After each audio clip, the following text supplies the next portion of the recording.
Boxing High 456.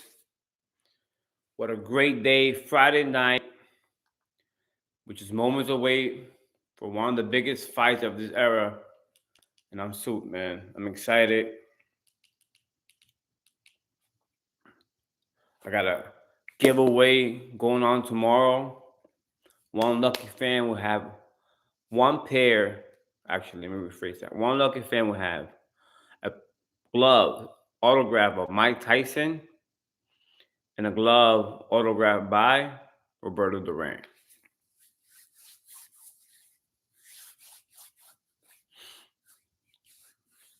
Let's talk boxing.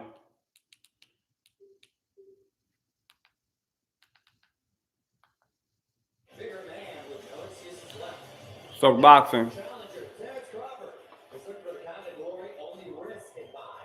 Stepping up with no safety nets on old school terms. No catch weights, no max weights, but all the smoke. Only in Las Vegas could a weigh and feel like a main event as tonight. Boxing's biggest gamble steps onto the scale. This is the Canelo vs. Crawford weigh-in show. Welcome inside the T-Mobile Arena. The fight back. None of those things, but the real reason we're here is because he wouldn't settle for anyone else but Canelo Alvarez. What I want to know, what I think we want to know, is what does he know about Canelo that we don't, Mike? Well, you know what they say, right, Mark? Be careful what you wish for. Canelo Alvarez might not be bigger, but he might be better too. Crawford's shoving way up in class, he's shoving up in weight, size, and he's on the big stage for the first time, and we're going to see if he can pull this off. Exactly right, Mike. We're going to see that tomorrow night from Riyadh to New York to Las Vegas. 3 face-offs across the globe earlier this summer. Kicked everything off.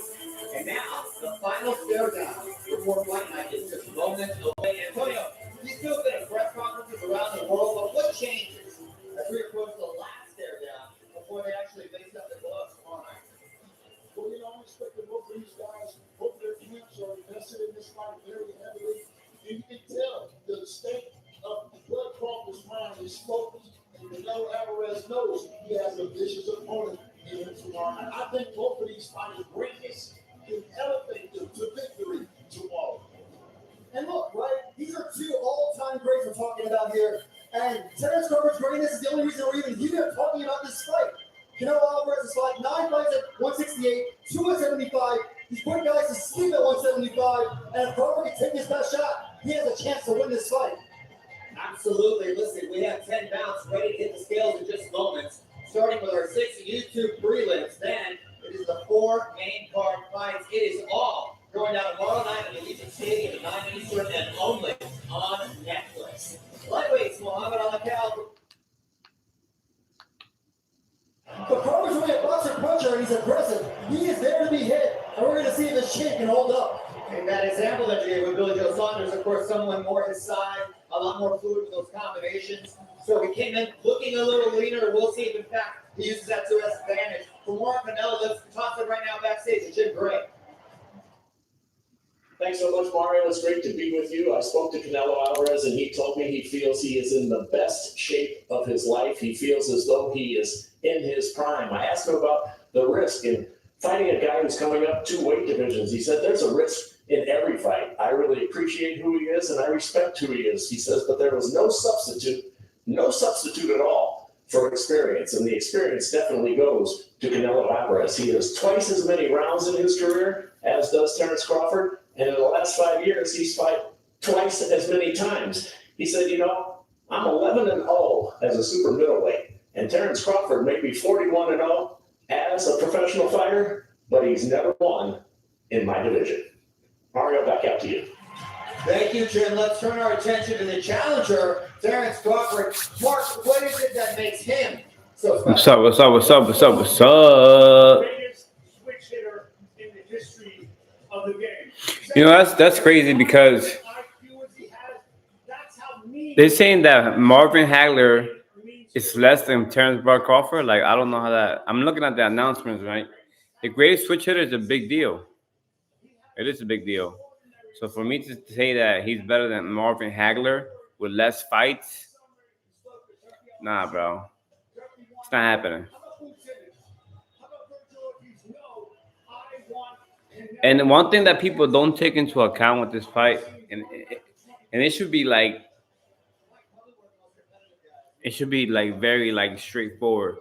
You could not have one fight every six, one fight a year for the last 6 years and expect to beat someone like Canelo. I mean, if you were fighting like the best of the best, yeah, I guess you still didn't fall like a prime Earl Spence, a prime Keith Thurman, a prime Sean Porter, a not broken Kell Brook. You still didn't fall Danny Garcia. You didn't fight Manny Pacquiao. Um, you lost out on a lot of names, and that is important. Thank you so much, Mario. Well, so much has been made about the weight. I do think it's important to know that Terence Crawford came into this training camp at 184 pounds. This isn't like a 6 or an 8 week training camp where he's built the mass to go up in 2 divisions that quickly. This has happened gradually, and he's learned and acclimated to fight with that mass. Now, I spoke with Sean Porter, who is a former opponent of Terence Crawford, to speak about his power. He said, hey, yeah, it stings. If he stings, it's going to get your attention. Perhaps that's all Crawford needs to do. Get Canelo's attention. Make him hesitate. And remember, while he's had success, he's won against Southpaws. He's only faced 2 in the past decade. Terence Crawford will be the third. Now, yes, he got sparring with Boots Ennis to emulate that Terence Crawford style, but is that enough 2 sparring sessions to get his head around those quick? He said 2 sparring sessions. That Terence Crawford had. And notice They said 2 sparring sessions. Be the stronger man on the inside. Crawford has that wrestling experience. He's physical, and the way he's built his frame may just be enough to not get pushed around in there. If that's the case, then this is not a fight about size. It's a fight about skill, and skill for skill. Well, Crawford might just be walking into one arena where Canelo can't hold the edge. Mario? Thank you, Heidi. Now, Mark, the first image we saw not long after this fight was made was a photo of Canelo and Crawford actually enjoying a meal together. Well, they don't necessarily like each other.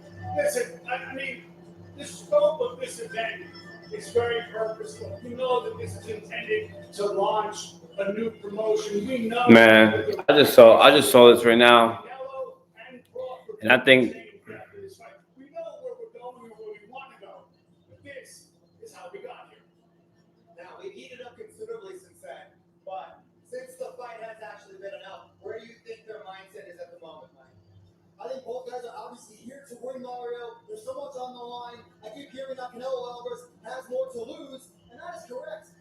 Canelo's had it for years. When he was asked about fighting Terence Crawford, he would say, well, why fight him? If I lose, they'll just say he was the smaller guy. But for Terence Crawford, Man. isn't that strong. If he doesn't win, people will question his legacy. Mark, you did a special recently about how they got here. Referring to your special with the fighters on how they got here. Talk to us about that. I can't hear you. I'm sorry. As far as the fighters get. Please welcome the super welterweight champion of the world. Please welcome the champion of the world. Please welcome. this is the giveaway tomorrow. Somebody's gonna get a Mike Tyson glove and a Roberto Duran glove. 2 different winners, 2 Hall of Famers. There's gonna be 2 Hall of Famers in the ring tomorrow, so it's only right we do it big. This is the video right here. I got the gloves right there, authenticated by JSA. You put in the VIN number, it will tell you Roberto Duran red glove. You put in the other VIN number, Mike Tyson black glove. I really wanted to get a Mike Tyson after that Floyd Mayweather fight got announced. You know, here's the entry for Terence Crawford. It's going to be a great night of boxing tomorrow. And there's going to be 2 winners here on Boxing Hype. And I'm always going to give something every big fight, you know. I want the boxing fans to be the winners. If we're going to enjoy some good action, some good violence, some good knockouts, then somebody else should take something home, you know. So everybody should win something every time we have a big fight. I think the next big fight is what? We got Devin Haney. We have Jake Paul Tank, which is Circus. We have a lot of fights on the way. So hopefully, we'll keep it. We run it up. You know.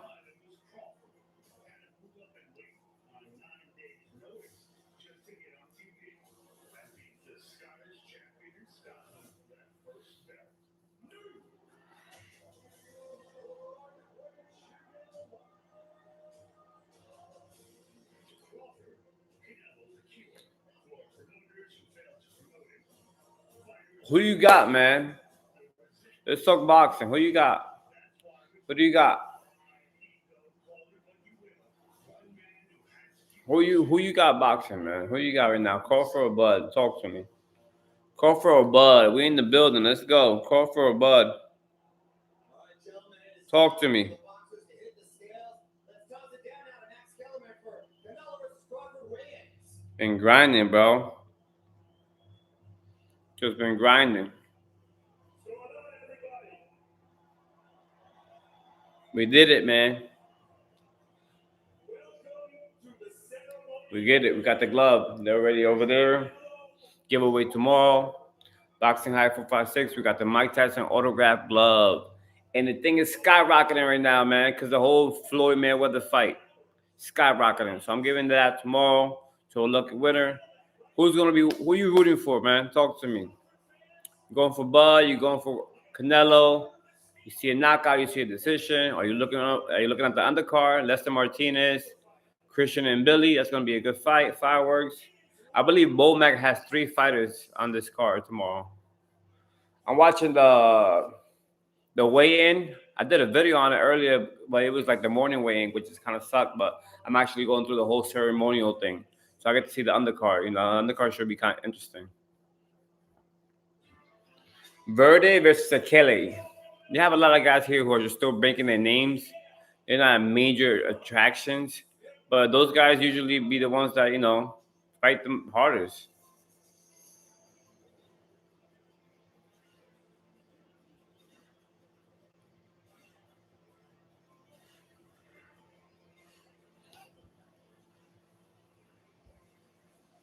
However, he looks really well prepared and in really good shape, Antonio. I just saw a video down in Florida, like doing Osceola Kissimmee. He fought a guy in the same way to he did fight well, he didn't get knocked out. So we'll see if he's in the better shape than last time. He looks good on scale.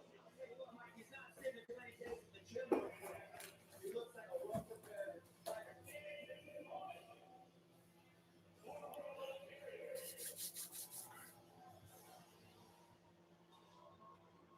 Marco Verde with Canelo Alvarez, Canelo Promotions, with Eddie Reynoso, 2 pro fights, an Olympian, and a lot of people think that this is the next big thing for Mexico.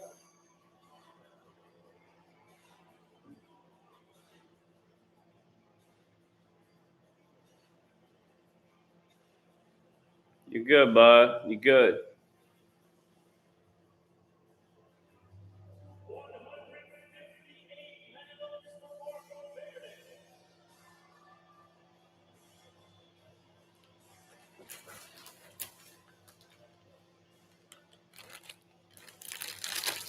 Glove giveaway tomorrow. Roberto Duran autograph glove. Signature.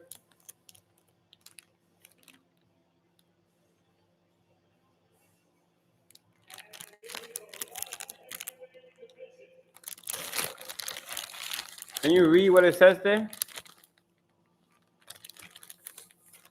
Oh, he found this guy. Heavyweight, working with Crawford, I believe. He's one of those guys that came up under his gym. No, I'm sorry, I apologize. Santana. He's a guy under, I'm sorry, 4 losses, lost to 3. Yo, this guy's fumbling bad. Antonio Tarver's fumbling bad. He has no idea what he's doing. And you know what? It's crazy because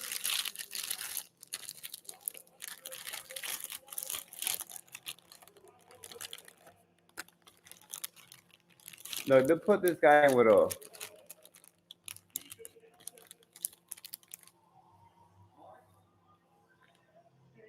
Steve Nelson remembers being at a gas station in North Belmont. The teenager gets jumped by 20 guys. Crawford sees what's going on. Roberto Duran glove. And here's the Mike Tyson autograph glove.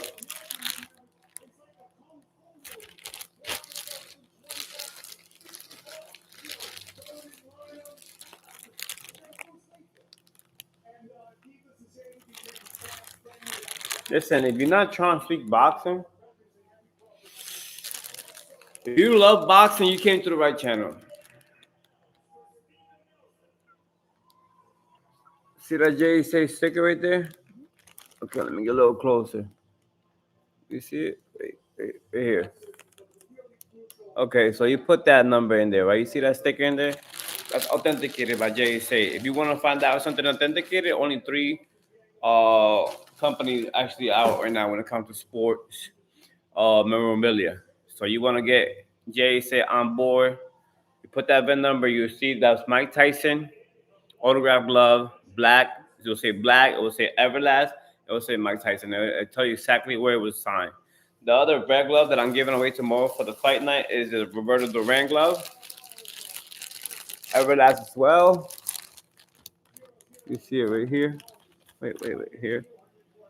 And I also will throw in, because it came in these boxes, I will throw in, when I bought it, with the receipt, you have 90 days. If you want to get the quick flip, I'll suggest if you do get it, you should probably go on eBay. The Mike Tyson glove is selling for a lot more ever since he started. The whole Mayweather fight has been announced. This is that receipt for that.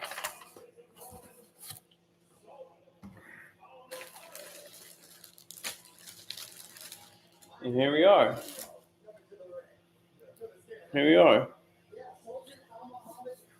You know, we got the 2 gloves. Giveaway tomorrow on fight night. Crawford Canelo. Watching the weigh-in. I think it's gonna be a great fight. I think it's gonna be a lot better than Pacquiao Mayweather. I think it's definitely gonna be the fight of the year.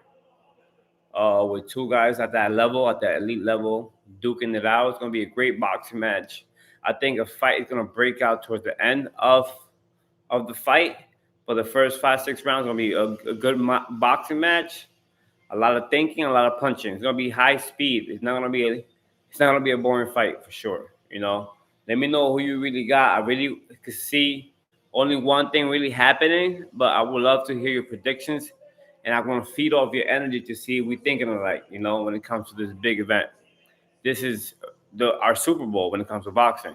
When do you really get the best 2 fighters of an era fighting each other while they're still young? Because we got Manny Pacquiao Mayweather like 7 years too late. So you tell me, when was the last time we got these 2 guys, still, with the energy and the what is it called, the passion to compete at the high level? Usually when you make a lot of money, you kind of lose that hunger, but you don't really get 2 guys, who are peaking in this eagerness to be great at that stage, especially after being comfortable. Bud made a lot of money with Errol Spence. And you would think that would be enough, but sometimes you want a little more, and I say sometimes you risk too much, and you chew a little more than you can handle, and shit come back and bite you in the butt. So, but if you pull it off, it's a gamble. You pull it off, guess what? It's really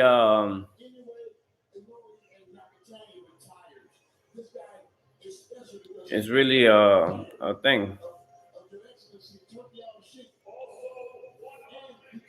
They have a great card, though. They have a great card. Going through all the names. I just wish they would have had the Lester Martinez and Christian and Billy as co-main event, because it's gonna be that great of a fight. But I understand the whole situation with Bomac being there, and he will need to be in the locker room preparing Crawford. So he's gonna leave his fighter Martinez, which he trains the Spanish guy Martinez Lester. in the ring by himself, you know. So it's a shame, but it is what it is. We gotta deal with it. No, you know, they got Fernando Vargas Jr. He throws down. You know, all the kids, all the Vargas kids, they're fighters. You know, he really breeded some fighters, that guy, which is a testament to who he really was. You know, he's older now, but Fernando was the real deal. I feel like they put him in too early though against the big dogs. 20 years old fighting Tito Trinidad, fighting Oscar De La Hoya at 21, 22. Like, bro, he fought all the big names in his generation before 25. I mean, like it was like that before. Canelo fought Mayweather at 23. You see the guys now, like the guys will be 28 years old, still prospects. Like what? How are you 28 years old and you're still a prospect? How are you 28 years old and still a prospect? How is your record still being padded up with like guys who are not active or who are not a threat or who are not even ranked? At 28 years old, you're supposed to conquer at least one division, and if you're still in your first division, you should definitely be like within the top 10 in the rankings. And you gotta be fighting people that is actually worth, you know, tuning into. You can't be fighting like guys who are trash. And that's what boxing has gotten wrong. Thank God things have changed. It seems like nobody really cares about the record anymore, and people just want to see a great fight. And that's only gonna help the sport, you know. We just want to see, you know, a good fight, man. And you know, if someone's gonna, you know, I remember Arturo Gotti. I don't know if you guys remember Arturo Gotti, but Arturo Gotti had like about 5, 6, 7 losses. But when Arturo Gotti fought, you tuned in. You tuned in because that guy will get dropped. He'll get up. He'll drop the other guy. He'll get dropped again. He'll get up. He both eyes shut. He's still going. He still wants to keep fighting. And you know, you'll say to yourself, man, this guy has, you know, so much courage. Makes you want to, you know, see. It makes you want to tune in again every time he fights. Tell you that.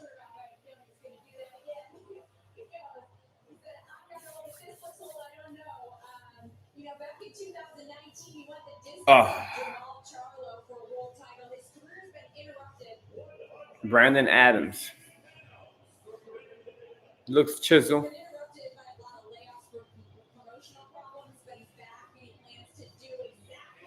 Brandon Adams and his opponent.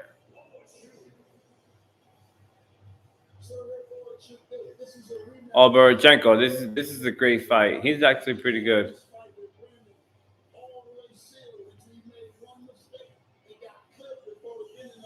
He's actually pretty good. This guy Borochenko.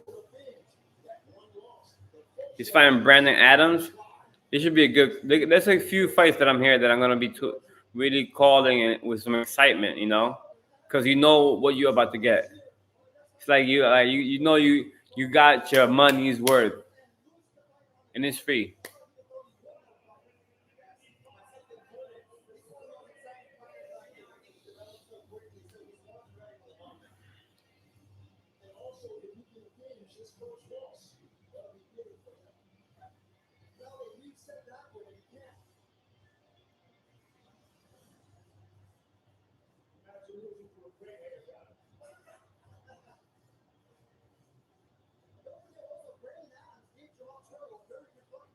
All right, man. An entertainer. The entertainer. Oh, he's fighting Muhammad Arkeli.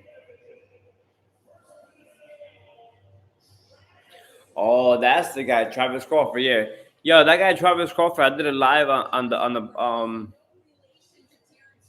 the what is it on the. I did it live on the media workout. I did it live on the media workout. He was throwing a oh no wonder he's 7-4. He was throwing a horrible check back hook. He's 7-4. I didn't know his record. Now it makes sense. And I'm looking at this guy like there's no way you went on Netflix and threw a step back left hook like that. There's no way. 132 pounders, that kid Muhammad Mighty Mouse from Saudi Arabia. They're gonna call him right now. Muhammad Al Alakel. He's been getting pushed a lot from Turkey. Oh, he got Abel Sanchez on his corner. That's interesting. But he's from Saudi Arabia and he's 5-0, one knockout. I think it's a good fight for Muhammad. This guy's 7-4 and has a horrible step back. He was stepping back like usually you step back and throw it and pivot, right? He was he was punching and then after he punched he moved back like bro, that's not a step back hook. That's not a step back hook. I'm looking at the size difference right now. It seems like Muhammad's a little taller. It's a 132-pound fight. It's like the amateurs. Christian and Billy, let's go. This is what I wanted to see. This is what I wanted to see. Christian and Billy and Lester Martinez. And Lester Martinez walking around with who? With Bomac. They're really big on that kid, man. I'm gonna tell you something. From Bomac to be big on somebody, he must be nice. So I'm expecting this kid Lester to take over tomorrow. Tomorrow's gonna be a great fight for him. Christian and Billy ain't no slouch. It's gonna be fireworks. This might steal the show. I'm telling you right now. This might steal the show. Lester Martinez versus Christian and Billy might steal the show. You heard it here first. Boxing After Fox 6. We're not playing the games. We doing our due diligence and we're watching the weigh-in. We're looking at body language. We're looking at energy. We're looking at the vibe of the camp. You know, when you're a true boxing fanatic, you look at everything, bro. You don't miss a beat. You don't miss a beat at this type of level. You know what I'm saying? You want to see the opponent sweating. You want to see the team, you know, who they talking to? Are they whispering something? Like, what's going on? Christian and Billy's walking out right now. They look like he's looking at right now like he works at Verizon. He's giving me Verizon vibes. Whoa, boy, chisel. 167 even. Even. It's crazy because I'm comparing these two guys. I'm comparing these two guys. Oh, it's gonna be a good fight. It's gonna be a good fight.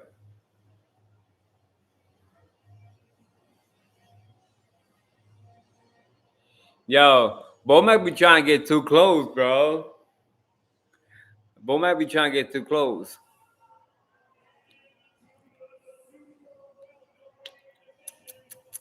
Colin Wash.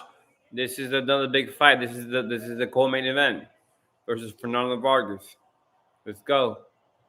Fernando Vargas Jr., of course, the son of former world champion Fernando Vargas, trained by his father.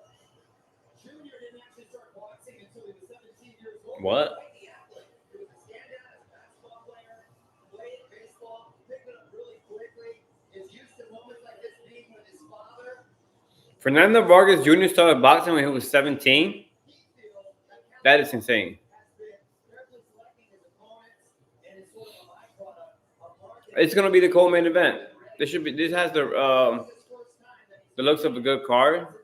I'm telling you, the fight before this is gonna be really the main event. The Lester Martinez versus Christian and Billy. That thing is gonna be more action packed than the main event.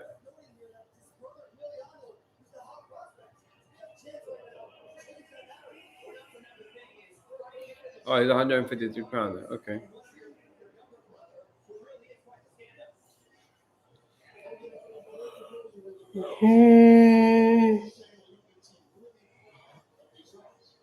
Oh my! I had a great productive day, and as you can see, I'm tired. 11:55, we're still talking boxing. 11:55 on a Friday night, and we're still talking boxing. All right, it's 11:55 on a Friday night. We could be doing anything in the world. We could be doing something that could, bring us some shame. We could be out there, wasting money. We could be doing anything in the world, but we're out here watching boxing. Discipline, studying the game, giving back to the game. This kid Fernando Vargas is the co-main event. Who would have thought? Who do you got, man? Talk to me. You talking Canelo? You talking Crawford? It's Friday night, man. It's Friday night, 11:55. And what are we doing? We're doing boxing. right now, nonstop. You're not playing any games. Max Kellerman is back. Let's go. It's a Hall of Famer type environment. You got Christina Aguilera right there.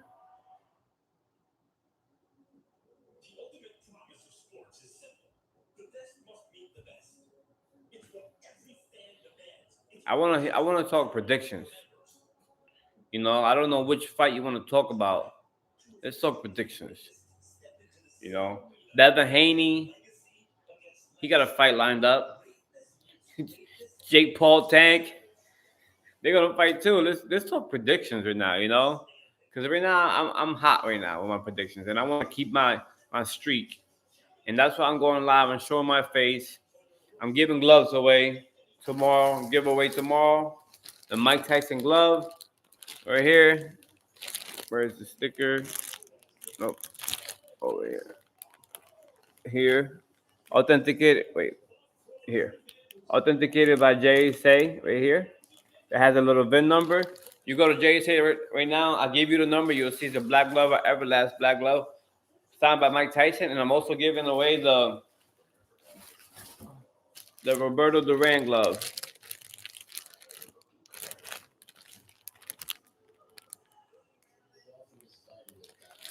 Roberto Duran glove.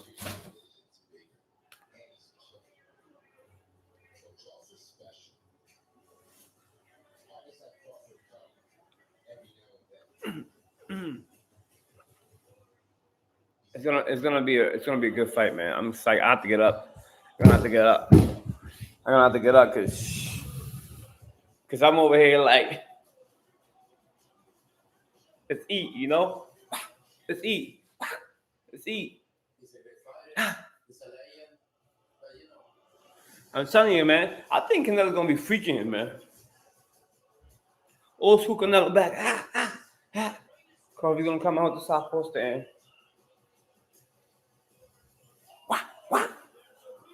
Man, it's gonna be a good fight. It's gonna be a good fight, and I'm here for it. Tomorrow night, we're gonna crown new king. Tomorrow night, and everybody has to either accept it. Canelo wins, I already know. Oh, they're gonna actually gonna be this fight. But if Crawford wins, it's gonna be crowning a new king. A new king.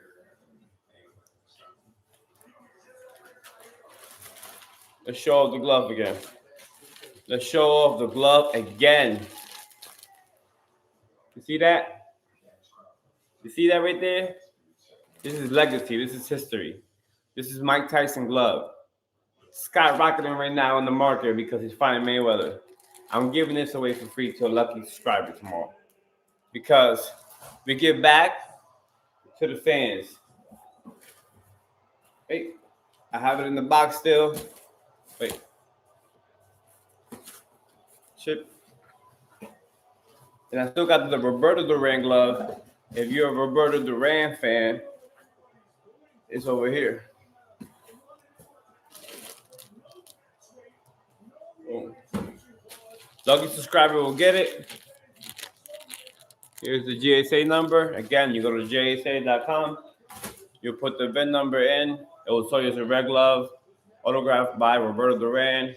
The black glove here, autographed by Mike Tyson. Tomorrow, since we have two Hall of Famers fighting each other, I thought it would be only right to have two winners. Because everybody wins tomorrow with this fight. Everybody wins, and it's only right for two people to get it. The fight is gonna be good. I like the weight in right now.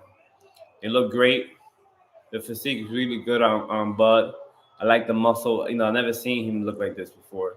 He's usually a little on weight. And when he's weighing in, he's very skinny. Making 147, no joke when you're an adult. Making 135, no joke when you're a grown-ass man. And Bud has done that for some time. That's what I'm saying. This fight's going to be good for him, not having to cut weight. And, being at his natural weight, he's going to be able to probably take punches better. He's a little chinny, not OD, like Amir Khan, but if you catch him in the chin, you can get him to wobble, do the stinky leg. But I think with this new weight, he's gonna be able to really take a punch better. But I don't know, man. Canelo, Canelo is a little different, man. Canelo's a little different. If you don't know, now you know. Canelo's a little different.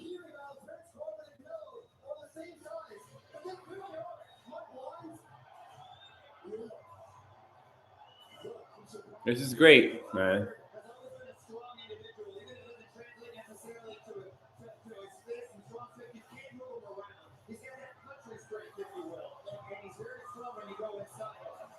Yeah, I see how Butler gets locked in when he's in fight week. When you're a Bud fan, because I've been a Bud fan since before, and a Canelo fan. Something about Bud, he gets really quiet the closer the fight gets, and he just starts getting like like those kids that just like that. Yeah, he's gonna be fighting. He might get put to sleep though. You might look the fact that he turned around and walked away. Look, he has to do a whole. Usually, when you're in this type of big mega fight, you stick around and you like talk. They ask you some questions after the weigh. He's not even trying to talk, which is okay. It's a testament to the fact that he's locked in. But dog, this is the biggest fight of your career, and it shows that you're nervous if you walk away after the weigh-in when the guys are trying to interview. So what do? They call him back. Eventually, somebody must have been like, "Yo, they just interview Canelo. I think you have to be back on stage." He walks back. He's walking back on stage right now as we speak, and what? They're booing him.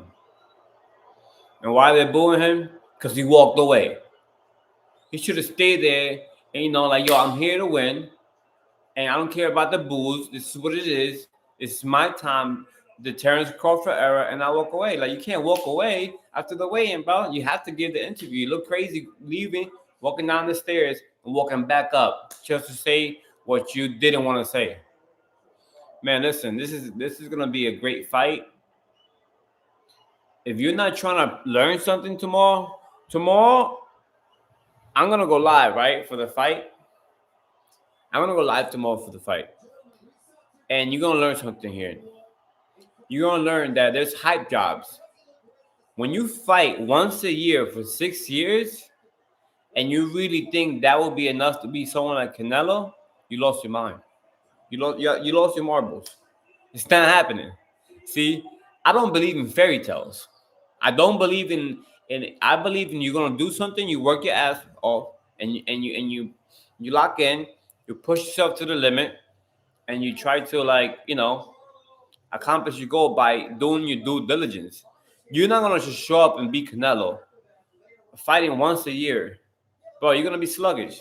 You're gonna have extra weight. You're not used to the bright lights. This is the bright lights. Canelo's been performing here a lot longer, so he's a little more at home. And the weight, he's a little more at home. You cannot fight, go into a Canelo fight with one fight for the last 6 years, bro. That's not how it works. And he's nervous. I told you he's nervous. The dude weighed in. Who waits in and leaves? He wasn't feeling the crowd. He wasn't feeling the light. And then they told him Canelo's over here interviewing. He walked back on stage. You look dumb. Your whole team walked down. Why are you running away from the attention? This is the biggest fight of your life. You never was recognized as a fighter. And now that you're getting the opportunity, why aren't you soaking that in? If you're really comfortable, if you're really confident, right? You'll be in there like, yo, bro, this is my time to shine.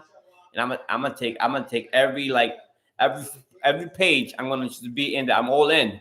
I'm all in. There's no backing down anymore. You're all in. So once you're all in, you behave like it, bro. That's all. That's all. If you're gonna be half stepping, then you should never sign the contract.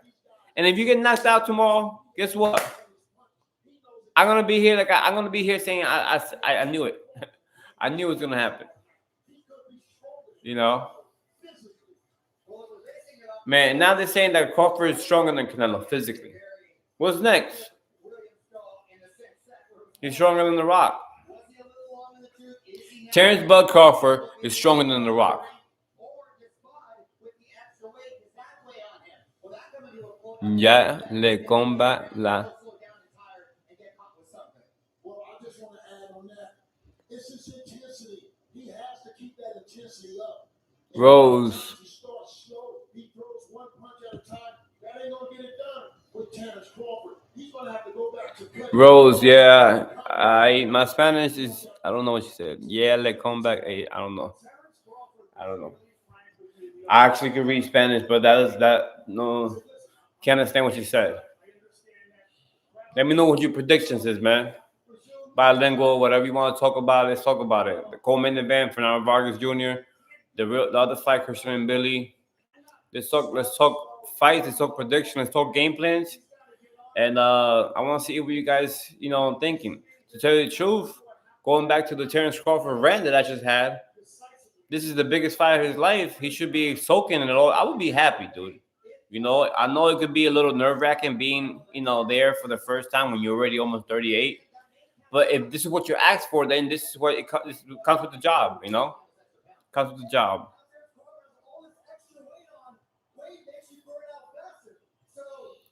So I do think Terence Crawford is going to be up on the card going into it, and I just think that yeah, there's a lot of people on Buzz hype train. I like him. He's elite. He's a genius in the ring, but I don't believe in fairy tales, man. I'm going with the bigger guy, with the better resume, with the more fights, with the more active. Like the guy fought once for the last 6 years. Like really, and low caliber opponents. You can have anyone could look good against a low caliber opponent. Is it going to be a knockout? I think so. Second half of the fight. Second half of the fight for sure. A lot of people think that Canelo's going to go in headhunting, but I think Canelo, saying he's so slim and lean, he's going to try to box him. Ya le combat la. And Mark, as we hear this mariachi music and Vicente Fernandez play, the fact that it is Mexican Independence Day weekend, and it's going to be at the peak, really, of the year when the biggest fight sort of happened. Canelo's been in this moment many times, and he has so much pride with the country literally riding on his back. Will Bud be a little bit overwhelmed by the moment? I know he's been on the big stages, but it's a different thing when you're facing Canelo, especially in this weekend. I don't think that he'll be overwhelmed by the moment. I think this is the moment that he's been asking. This has been a moment that he's been waiting for. Yeah, if he was waiting for that moment, why he walked all the way out to the weigh-in? I'm just saying, man, soak it in. You're at the highest point of your life. You might as well enjoy it. You can't just hide away from the bright lights, bro. Can't. What's that song Lupe had? It's on the tip of my tongue. Lupe Fiasco, he had a song about that.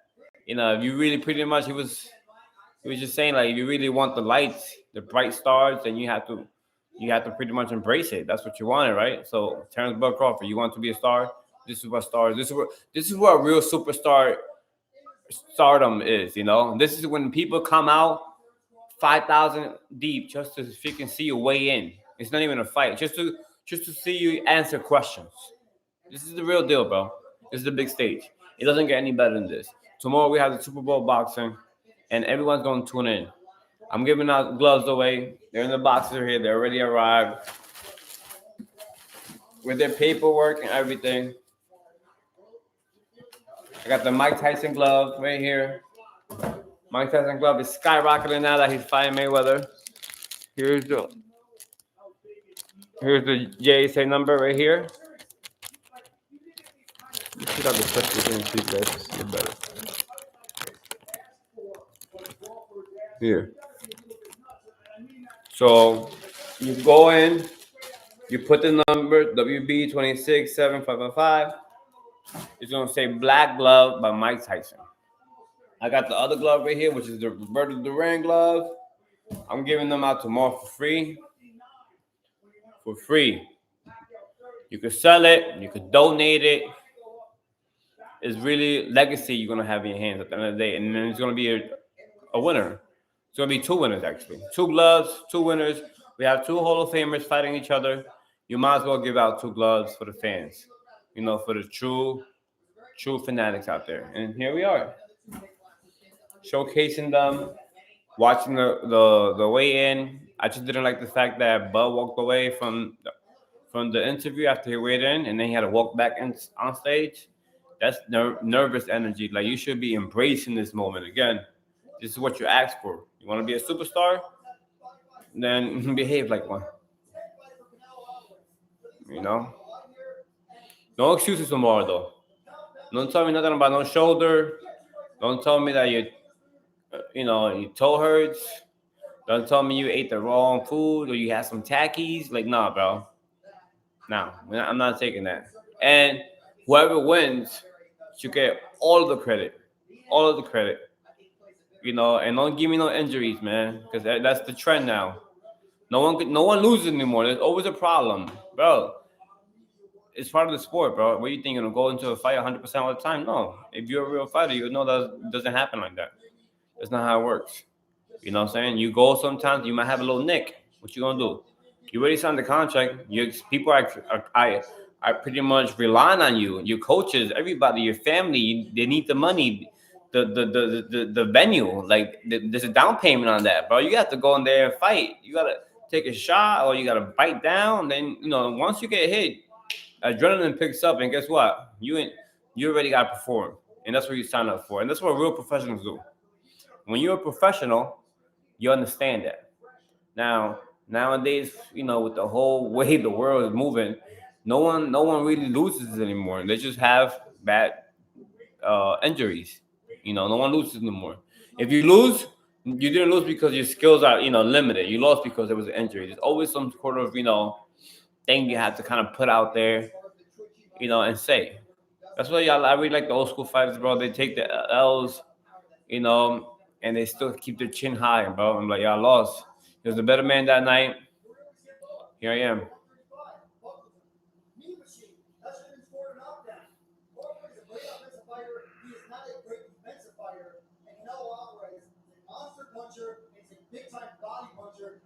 I'm up.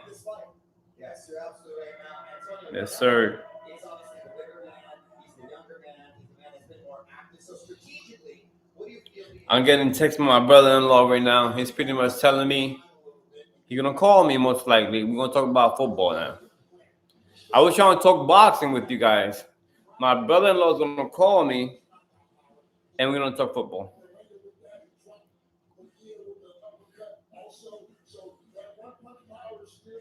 I'm not really getting any.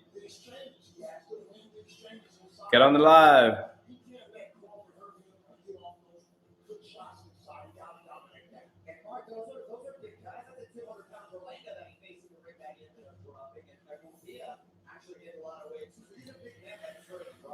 I still think there's something to what Crawford said, which is that a victory for these guys was in signing a contract. A victory for a lot of these guys was in surviving the 12 rounds.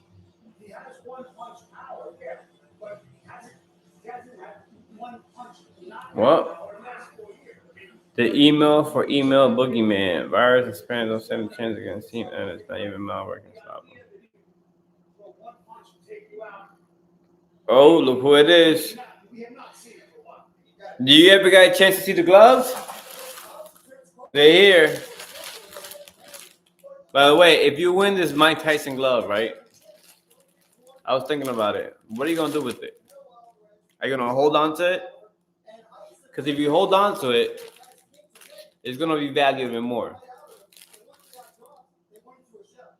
I don't know if you want the black Mike Tyson glove or you want the Roberto Duran one. They both something worth having. Are you ready for the fight tomorrow? You saw the weigh-in? You saw how these guys are looking? They're looking pretty good, bro. Bud looks muscular. He looks like he filled in. Let me see. Let's see how he looks like from the class. He looks like chemo. Yeah, Bud looks like chemo. I would 100% hold on to the Mike Tyson one. Yeah, no, the Mike Tyson one is definitely a keeper. Everybody knows Mike Tyson more than Roberto Duran. I mean, only like true boxing fans know Roberto Duran, but he's really a legend. Like, I think they got a movie out on him on Netflix too, if I'm not mistaken. But I got both. I think it will be a great giveaway. It'll be pretty dope. But yeah, that Mike Tyson glove is gonna be worth a lot of money, and I'm glad you want to hold on to it. You know, I'll hold on to it too, but I'm giving it away. You know, I'm giving it away to a fan. It's already here in box. I just gotta see who's gonna be the winner tomorrow in the giveaway. And once we figure out who won, ship and just put it in a case, man. Take care of these gloves, man. Especially the Mike Tyson thing. I think it's gonna be when Mike Tyson dies. That glove, I guarantee you, that's gonna be at least minimum $5,000, minimum. You know, and the Roberto Duran gloves. Let's not even talk about that because the Robertos are kind of already on his way out. He's already on his way out. But let me know your predictions, man. You got Crawford, you got Canelo, decision, KO. I'm leaning towards one side more than the other, but I'm not a. What's crazy? What's crazy? Well, the value of the glove, bro. It's Mike Tyson glove. Like what you expect. I got Canelo decision. Oh, yeah. Well, I could see the decision happening. I could see it. People don't understand. I could see Canelo outbox him too.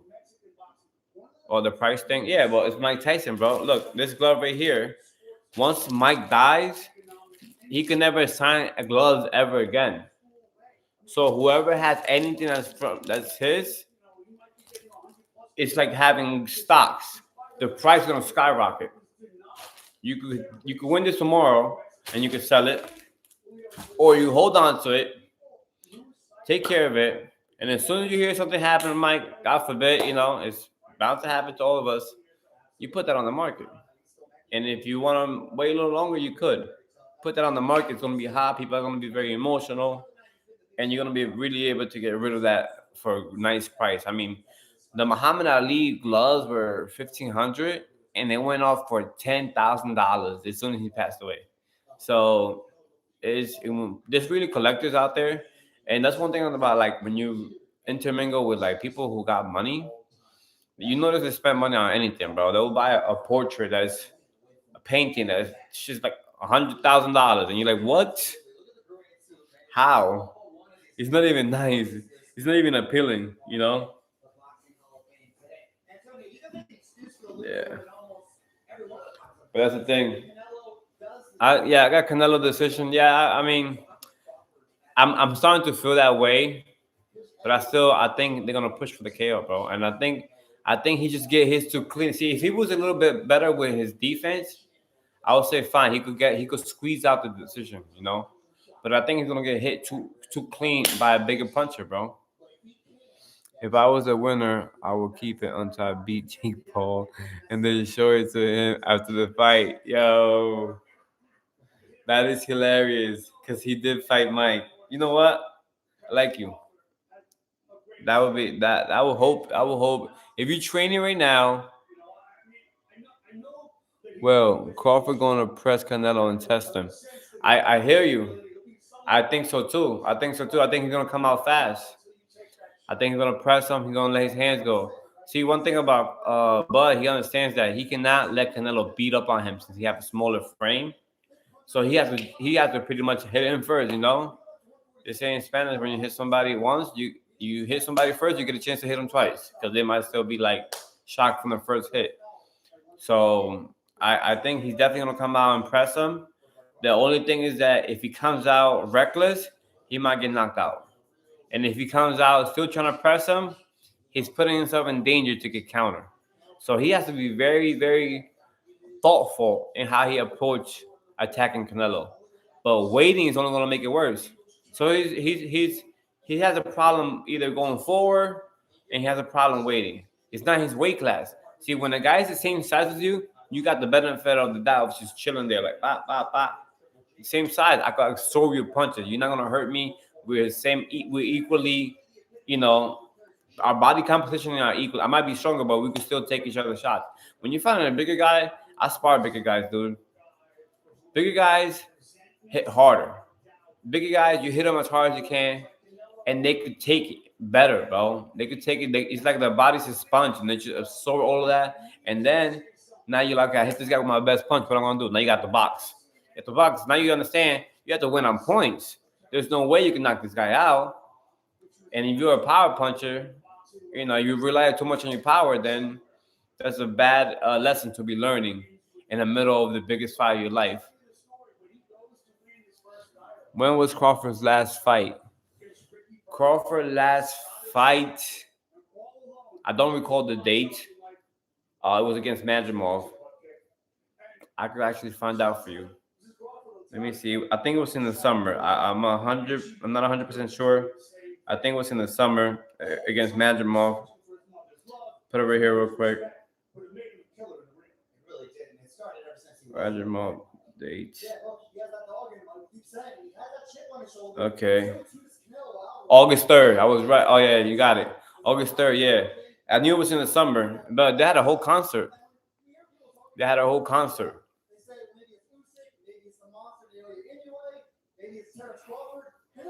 I think Crawford is gonna get knocked out, dude. I'm telling you now. It goes back to the point I was telling the other guys earlier before you joined. Crawford fights once a year. His last fight was actually over a year ago. Over a year ago. And he's gonna fight the best fighter of his life. Canelo last fight was in May. He had a quick turnaround. It's like you're working out. You take off too long. It takes you a little longer to get back in your rhythm. You're working out. You take 3 weeks off. You jump back in. But if you take 7 months off, you're not gonna feel the same. You're gonna be sore. I had a guy that I was training. He went to Palestine. He came back a month later, bro. He did burpees. He was sore for the whole week. Legs still hurt him to this day. You know?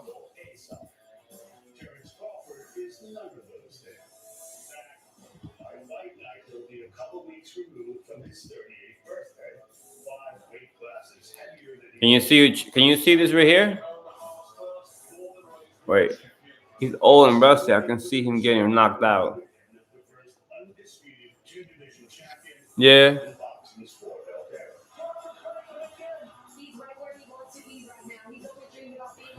I can see him getting knocked out too. But the thing with Bud is like everybody's just so hyped up with the dude, and I don't believe in that. I don't believe in hyping a fighter up without having the right preparation, Can't go in there and beat up guys who semi-fight. That's like if I make you spar a guy who came to the gym last week and he still doesn't know how to jab. Bro, you're gonna be like, oh, but the guy looks like he does 500 push-ups or he does so many pull-ups. In the back of your head, I don't care if this guy does 1,000 push-ups. He just learned how to do a jab. I'm gonna kick his butt. Like they say, there's nothing. I know so much more than him, and I'm gonna prove it to him. And I'm gonna let him know that his muscles ain't gonna do crap. Yeah, man. Actually, to tell you the truth, I want Crawford to win too. Because think about it. If Crawford wins, it's a better story. It's like a movie, dog. You went over there and it's like that David and Goliath. You beat the big dog, and everybody doubted you. But the only people that doubted him is actually crazy. You will think that Crawford is the favor because a lot of the media think he's better than Canelo, and it's like that's what I was telling my boy the other day. I was like, when you've been at the top for so long, people forget how good you are, and you gotta kind of remind them. And this is a perfect fight to remind them, because Crawford is undefeated. He's a dog. He wants to fight, and he's gonna make it a fight. And if he pulls it off, bro, I'm telling you now, I'm gonna be the first person to give him props. All the props that he deserved, that he should have been getting. I'm gonna definitely go out on a limb to make sure that anyone around me knows that Crawford is the truth, and he's definitely top 5 of all fighters. If Crawford wins, that ruins all the plans Turkey has for him. If Crawford wins, oh, you mean the plans for Canelo? Yeah, he has some plans for Canelo. Turkey still has 2 fights that he really wants to do. He has the Hamza Shiraz fight, which is the guy who beat Berlanga, and he has the Vivo rematch. And to sprinkle a little crazy in there, he's working with David Benavidez of Turkey. Now, if things go well with Hamza and things go well with Vivo, I guarantee you that Turkey has the money to put the Benavidez fight. At the end of the day, that could be a banger for Canelo. Win, lose, or draw, he could retire with that type of money. We talking about $250 million. You know, that's a lot of bread. That's generational wealth right there. He could pass down to his family. His daughters don't ever have to rely on any guy ever for their life. Turkey plan to kill Canelo before retiring. Listen, I tell you what, if I'm giving you 250, yo Turkey be on that 300 stuff, bro. He want you. I want to see body smash. I want to see blood. He doesn't care about nobody's health. He doesn't care, if you gotta take your kids to school the next day. He's like, bro, just if I'm paying you $250, 250 million, go out there and just pretty much die. Try to die real quick on camera. Do it for me, bro. Like, how much is it gonna take for me to pay you? But I think he'll definitely put the Benavidez fight. It will be a great fight. This fight is great already because this is gonna be, I think a lot of people downplay Canelo's skills, and they're making this like, oh, he's gonna walk in there with his face hit, try to hit Crawford. Like, yo, bro, he wouldn't be the face of boxing. And he fights like that. That's crazy how some of these commentators and coaches are ridiculously biased. I like Bud, and I'm keeping it. I'm trying to be as neutral as I can, but I don't believe in fairy tales, bro. I don't believe in fairy tales. Like, you cannot beat Canelo Alvarez fighting once a year for the last 6 years, and you have Amir Khan, Kell Brook, and Spence in that list. All guys who are like going through physical trauma. One guy is already chinny, Amir Khan. Kell Brook had a bad eye. Errol Spence was 152 pounder as an amateur. He never moved up in weight. He was in there for like what, 10, 12 years. The guy was completely drained, had a car accident. He was a heavy drinker. Like, he might have been on something the day of the fight. Like, who knows? So you fight once a year. Like, I hate that trend, bro. Like, come on, give us more, bro. We fans, we want to see some fights, and you have to wait a whole year to see you fight, and then you're gonna fight a C-level fighter. But that's why I appreciate Canelo. Canelo went on that run when he went undisputed. He fought 4 times in 1 year, right? So that was crazy because nobody was doing that, and he had the face of boxing, fighting more often than the guys who claim to be the hottest thing on the market. So I hope if you're a young fighter, you can learn a lot from both of them. You can learn a lot from Bud, skills wise, and you can learn business wise and ethic and discipline from Canelo. You should be fighting more often, bro. Your skills have to be, you have to be in there trying to actually, challenge yourself, dude. How you gonna keep growing as a fighter if you fight once a year? I don't care how long you've been in the gym. That's not how it works. Yeah, 5 fights. Yep. And I think he fought once. Wasn't it with the Yildirim fight? The Yildirim fight, he fought like within 3 months. It was a quick turnaround. It's like, that was the guy who was making the biggest bucks in the game. If I'm young, if I'm Shakur Stevenson, if I want these guys, I'm in there trying. I want people to see me. I want people to wake up one day on Saturday night and be like, "Oh snap, yo, Shakur's fighting today." Bro, I just saw him fight like a month ago. Oh, bet it's on, baby. Yo, everybody come over fight night. Why? Yo, this guy, he just threw down the other day. I want to see him fight again. You build that rapport with the fans. Especially you're fan friendly. People want to tune in to watch you. After some time, you will probably have to get a break to get the bigger fights. But you should be trying to fight as much as you can. You should be having your face out there for anyone to recognize you down the street. We don't. Is everybody on the Instagram famous, on Twitter famous? No. You want the plumber. You want the guy, the janitor at the school, to walk past downtown and be like, "Yo, I saw that fight last week, bro. You threw down. Can I take a picture?" They're both in great shape, which means they're both going for the kill. This fight is going to be great. It's going to be one of the best fights we've seen in a long time. Not because we've seen action-packed fights in the last couple of years. One of the best fight from elite fighters. Usually, when you get two elite fighters, well, the status quo lately is that they don't show up. They don't give us what we need. They don't give us a good fight that we need. So a lot of fans get disappointed. Like, yo, all this buzz, all this hype for what? The shit was a flop. Boom. Now what? Now boxing takes a hit, and UFC goes up.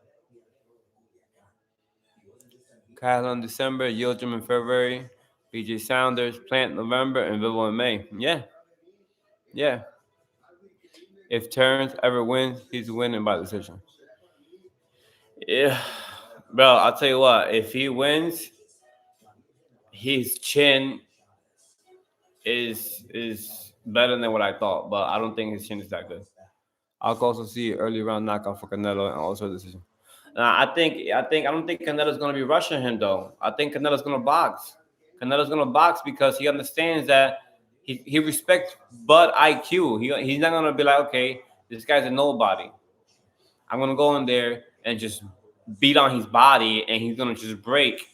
No, he's gonna go in there, old school Canelo, head movement, uppercuts, overhand right, jab, jab, stand in front of him, making Bud miss. Bud, he usually hits people. He's gonna realize he can't hit Canelo. That when Bud realizes he can't hit Canelo, the fight is gonna change his mind because he's gonna be like, I gotta respect this guy. He's not a brute force walking forward Mexican who will eat punches with his face and then hits me hard. Sort of like who? Pitbull. Canelo is not Pitbull. Canelo doesn't fight anything like Pitbull. I'm just scared this turns out to be Canelo versus Charlo. I think Bud has a lot of pride. If he were to go out like Charlo, because he was one of the person that criticized Charlo. He was like, oh, Charlo didn't come to fight. He's gonna be considered a big ass hypocrite. He's gonna really be mocked because people are gonna be like, okay, this guy was a hype job. He said he was talking crap about Charlo. He beat a frail Errol Spence, and he got in there and got rocked. And then he started. Once he got rocked, he got on the bike and started moving and moving and moving. Like, bro, you were criticizing Charlo and you did the same thing. You're a hypocrite. I don't see this fight going 12 rounds, stoppage or knockout. I see Canelo. I see Bomac throwing the towel. I think Bomac's gonna save him. If Bomac cares anything for his own fighter, he's gonna save him. If he doesn't care about him, then he's gonna be in there. Come on, Terence, you got this, bro. It's gonna get a point in time that he's gonna realize he doesn't have this, and he shouldn't be taking any more punishment because he's getting a fat check, and that fat check needs to be spent well. You don't want to be on no Adrian Broner stuff, who got paid those M's, but he wasn't mentally stable, and now he's broke. Like the guy literally had $1 million fights, multiple. Pacquiao, and who was it? Man, I'm going blank. What's the guy? Robert Garcia's brother, Mikey Garcia. Mikey. He fought a lot of people in your brother. He blew his money on nothing. He's really like someone should be helping that guy out. So back to the co-main event. You got Fernando Vargas, and the fight before that nobody's really talking about is Lester Martinez. Bomac trained him, and he's going to fight Christian and Billy. That fight is going to be like two trains colliding. That fight might steal the show. I'm telling you guys right now, that fight might steal the show. Big Mike. I see people saying Canelo gets tired in the second part of this fight. Can Crawford in this new weight keep the same stamina of 147 and not get tired? That's a great question, and I don't think I think his stamina is gonna he's gonna have stamina problems, bro. He's not used to fighting with all that bulk. He's gonna have a speed problem. He's gonna have a stamina problem, and he's gonna realize that Canelo could hit him fast and more than easier than what he thought. Later in the fight, when his legs start wearing out, it's gonna be bad for Crawford. Because now every exchange is going to be a gamble. Every time he starts, because he likes to throw punches. Don't get it twisted. Bud comes to fight. When he gets in those exchanges, he's gonna get clipped. Why? Because he's slower, because he has no stamina, and the punches come out. Now Canelo figured out his speed, and he's gonna be a little more worn down too from catching punches to the elbow and the arms. Bro, it's gonna be a great fight for Bud for the first 6 rounds until the punishment starts accumulating. When you have a big guy beating on you, bro, it just overwhelms you. You know, overwhelms you. It really takes the fight out of you. And if Bomac is a good coach, he'll protect him because Terence will go down his shield and he'll get flatlined by Canelo, and it will happen. So I would think the stamina is definitely going to be a factor in this. I don't think he's going to be. See, when you're lighter, you don't breathe heavy. You don't really waste a lot of energy generating power. But when you're a little bigger and you're trying to crack something, you get a little more tired because then you have all that force, which kind of takes a little bit of energy away from you. But I think stamina is going to be a factor. The best thing that could have happened for Bud was Canelo coming in bulky, because then he could just pick him apart. But this Canelo that showed up lean, is not what they want. It's not what they want. They want Canelo to be sluggish and big and just a power puncher. Lean Canelo is a problem for everybody. I'm not surprised if their game plan is being changed right now as we speak. Because, and you saw what happened when the stare down, when Canelo grabbed them. It's like when you're talking, you ever play like basketball or something with somebody and you know they're good, and you taught them, or maybe you seen them grow under your eyes, and then you just bring them in, like you give them that hug and you bring them in, you look like, yo, you get in there, it's like you're making me proud, like you did your thing, man. I see something in you. When Canelo did that, I was like, oh, that's it. You can't go. He's too confident. Because he understands if losing to Bud, it would be like people are gonna start saying he's like people already say things about him now. If he loses to Bud, they're gonna take it to because people like to exaggerate. That's it. That's the nature of mankind, and it kind of sucks because only shitty people do that. But they were gonna throw him down the bus, and it's gonna be bad for him. Exactly. I was saying that Bomac is changing it. Bomac went in there like, all right, he's gonna be slow. We're gonna pick him apart. So Canelo looking lean like Jean-Claude Van Damme. Now he's like, okay, hold up. All right, this is actually not so bad for us. Now maybe we don't have to like jump on him right away. Maybe you could just let him come to you. Nah, bro. Whether they let Canelo come forward or Canelo box, people don't know Canelo can box off the back foot. People don't know that, but they're gonna find out. And Bomac changing the game plan last minute, irresponsible. Because you should have known. You should have known that Canelo was gonna not just come in there looking like a fat slouch that been on the couch just eating tacos. It's not happening, bro. It's not happening. But for those who were asking, again, I got the gloves right here. I got the Mike Tyson gloves for a lucky subscriber. There's 2 Hall of Fame fighters tomorrow. I'm giving out 2 gloves. This is the Mike Tyson glove. Here's the JSA VIN number here.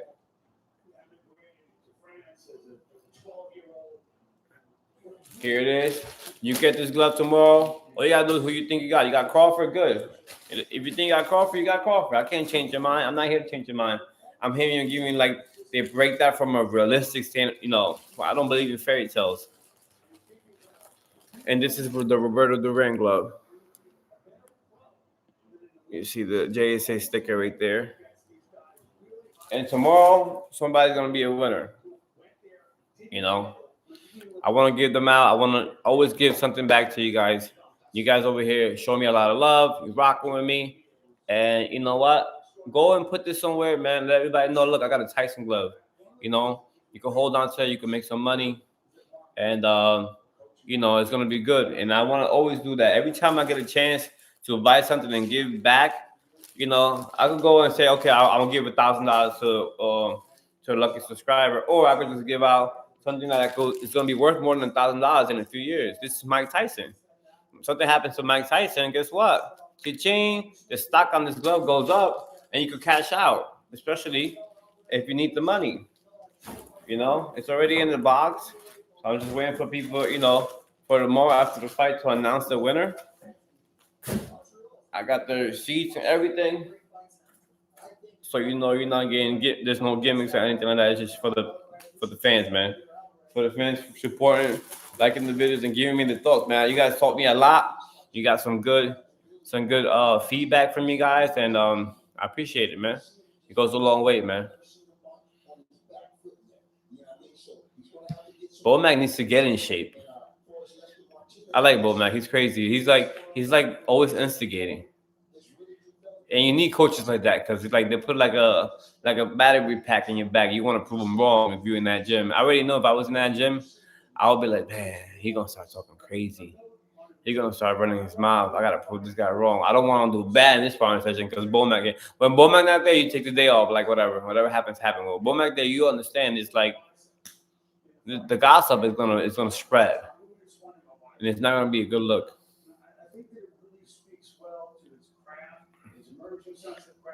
Man, it's 12:42 on Friday night, and we still speaking boxing because we can't wait for the fight tomorrow. I might as well just stay awake till the fight. Did Crawford look nervous to you? If you go back, right? If you go back, I want you to go back to all Crawford's face-off, all of them. I've been following him for a while. I actually went to his fight at Madison Square Garden when he fought the guy from Philly, knocked him out like in the sixth round. I forgot his name, but he wasn't a great guy. He was like a C-class fighter. He already had losses too. Oh, Lundy. There we go. Lundy. And I was there because Julian Hammerhand's a friend of mine. He invited me to the fight. He was also fighting on the card. It was a top-ranked card in Madison Square Garden. I went over there. That's the first time I saw Bud. The crowd from Nebraska is really like that, by the way. Those guys were probably 11,000, 12,000 seats in there. They were probably at least 4,000 deep. And they were loud and crazy. They were sitting on top of chairs. All the crazy like down. You thought like it was like the South was there. Like you hear them speaking funny. It was weird. Coming from the East Coast, it was weird seeing that. But yeah, he looked nervous. If you look at that Lundy fight, he was all like grilling him. When you look at all his other fights, he's like in there like grilling. Like he's like, yeah, I'm gonna just. He already knew he was gonna win, but the energy is different for this fight because he understands that Canelo's not a slouch. He understands that Canelo could hurt him. And he understands that everybody's there to see Canelo win. And he understands that he never had this experience with the bright lights and, so many interviews and everybody wants to hear your take, like how you prepare and all of that. This is huge, bro. And, he comes to terms with that. He definitely comes to terms with that. And he's like, I think Crawford is 100% nervous. 100%, more than he has ever been for any single fight. Look that up. Look that up. And if I could put the receipt up right here, I would. Look how he was with Earl. A whole different monster in confidence. He understands he has a monster in front of him. And that's why I say he looked a little nervous. And again, it could be also the lights. Some people don't like the bright lights, their attention, They could be a little timid. I know some people that could be a little timid and they don't respond well to attention. But when you press them and you punch them in their face, then you let the dog out. And he might let the dog out tomorrow. But regardless if he does or doesn't, he's going to have to fight Canelo Alvarez. And it's not going to be an easy fight. He might get seriously hurt, at the end of the day, people forget how violent the sport could be. And if he gets hit with the wrong shot, all the supporters, all the people rooting for him are going to leave him just like they leave everybody else when they lose. It happens to everybody. It happens to the greater. Once you take that first L, you find out who your real friends are in the boxing ring and in life. Boxing ring and life. You're going to really find out what people are made of, And I'll give you this. From a personal advice, if you could keep solid people around you, who really there just because they appreciate your friendship and they're not milking from you and they're not pretty much taking away from you or relying on you to like pay their bills or take them out for whatever reason, then keep those people around because You take an L, the L gonna dip. The L gonna leave you stranded, bro. And that happens in the ring, and it happens in real life. Once you take your first loss in anything, people will abandon you, and you have to just, it's a life law. Learn it early, bro. Don't be like, yo, I know a few dudes who got close to their 40s, and they were in there like, I can't believe so and so did that to me. I'm like, dude, are you kidding me?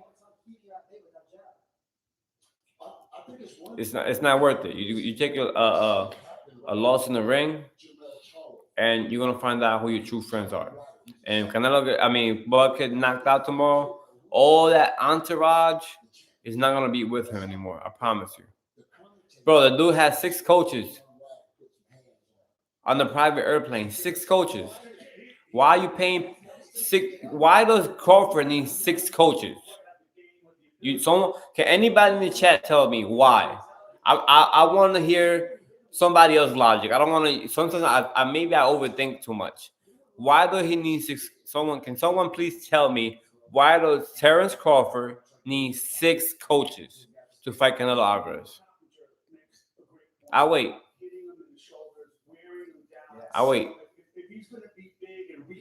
Can somebody tell me why Terence Crawford needs 6 coaches? Because, as far as I know, you could use 2, 3, the 6. I feel like people are milking him. People are milking off his success. People are just, they want to If Crawford believes in himself this much, then who am I to doubt the guy? He can do so much from either side. He's longer by a couple of inches at least than Dimitri Bivol. I say Crawford by decision. Possible stoppage late, very late. Mike, Mario, Terence Crawford is a great fighter. That's the reason this fight is even this big in the first place. Moving up 2 weight classes, but I think Canelo Alvarez is going to win a decision. And we know it's notoriously difficult to win on the cards against Canelo. I thought they would have won a 10-2. It was even on one score. Yeah, man. So Crawford's going to really have to win the fight. Don't forget, tomorrow we got the gloves. Mike Tyson, Roberto Duran giveaway. I got both boxes right here. Authenticated by JSA. You could put in the VIN number. You can see the red glove is Duran glove, Everlast glove. The black glove is the Mike Tyson glove. The Mike Tyson glove is skyrocketing now on the market due to the whole Floyd Mayweather announcement. So everything that has Mike Tyson name automatically goes up in value, and it will happen again. Eventually when Father Time catches up with Mike, and he passes away, that those gloves are gonna, that glove, the black glove is gonna go up in value as well. Crawfish getting stopped. I hear you, and I actually see it happening. I see it happening in the second half of the fight. I feel like at first Canelo's gonna show him that the first half of the fight is gonna be Canelo letting Crawford know I could also box. I can move my head. I got feints. Oh, you're not going, counter. I can know how to counter. Oh, step back. Oh, pivot. That's going to be the first 6 rounds. And they're going to hit each other. Crawford's also going to hit Canelo, but it's going to be very hard to hit him as he thought he was going to hit him. Because Canelo had movement. Canelo's going to go back to this. Danny Jacobs, Canelo. After the 6, after he's going to be like, all right, he thinks it's a boxing match. Now I'm going to press him. Dig him. There you go. Now you breaking him down because you made him shoot his low. Pause. That sounds kind of, on the gay side. But he shot his low the first 6. All that muscle, all that stamina is not there when you're bulking up. You want to be lean when you go into a 12-round fight against a dog like that. You want to be lean. So second half of the fight, you break him down. He gets brave, and then you put him out with a counter shot. Real shit. I feel as if it's gonna be like Charlo versus Canelo, just a bit more technical. I think I that's one thing I was talking with one of the guys right now. It was like, what about if he gets hit and starts running? I was saying, I think he has a little more pride than that, and it will make him look very hypocritical. Think about it. He was talking so much crap about Charlo. Oh, Charlo didn't come to fight. Charlo, you could see him like, this bravado of being, like this ultimate, competitor, Charlo didn't come to fight, but we're gonna find out exactly what Charlo went through in the first couple of rounds. Easy. Charlo did go up 2 weight, just like Bud, yeah. And as far as I know, Charlo was always bigger than Bud physically. So if he did put on some muscle, fine. You put on muscle. Charlo also put on muscle to fight Canelo, but it's dude, it's still wear and tear, bro. Triple G is bigger than both of those guys, and Canelo was able to physically hurt him.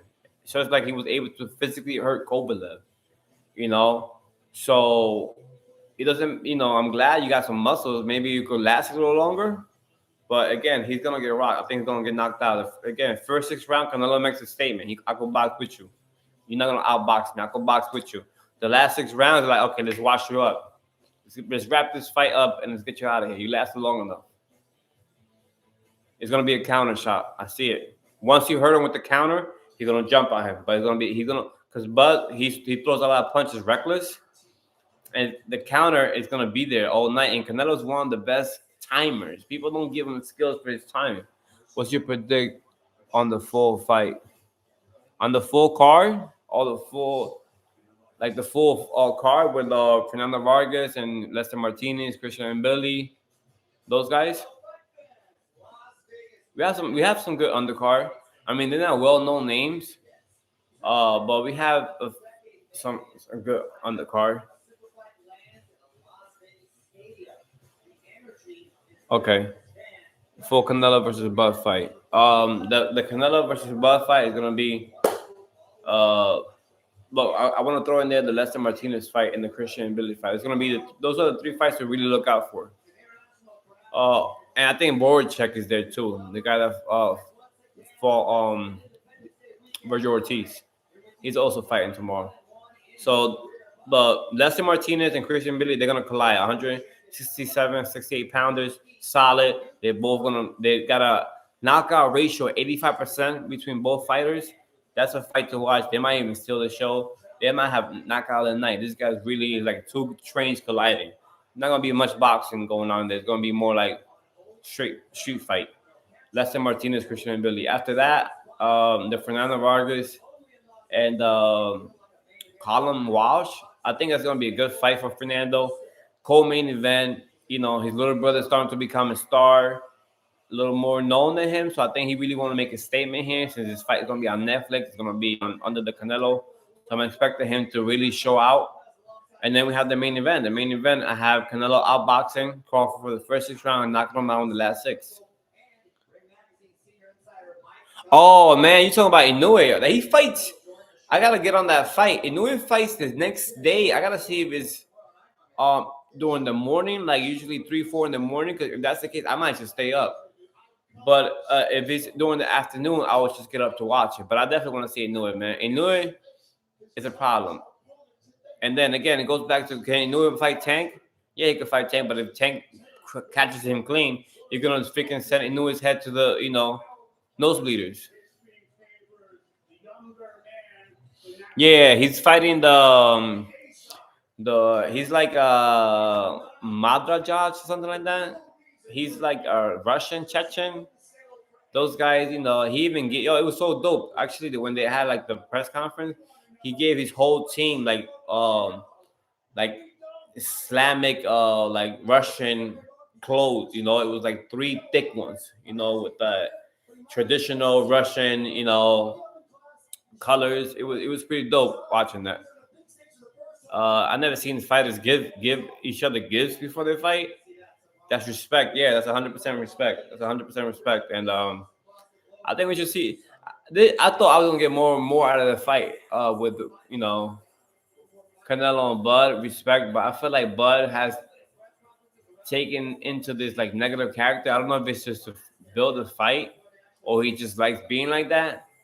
But bro, you're pretty much Canelo's about to make you make the most amount of money you ever made in your life. Like you should be a little grateful. You could have been still begging for fights like you were most of your life.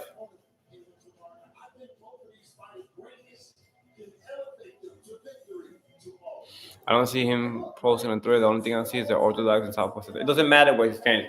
If I was him, I'll stay Southpaw. If he says right-handed, he might get even beat up faster. Right-handed it's just bad.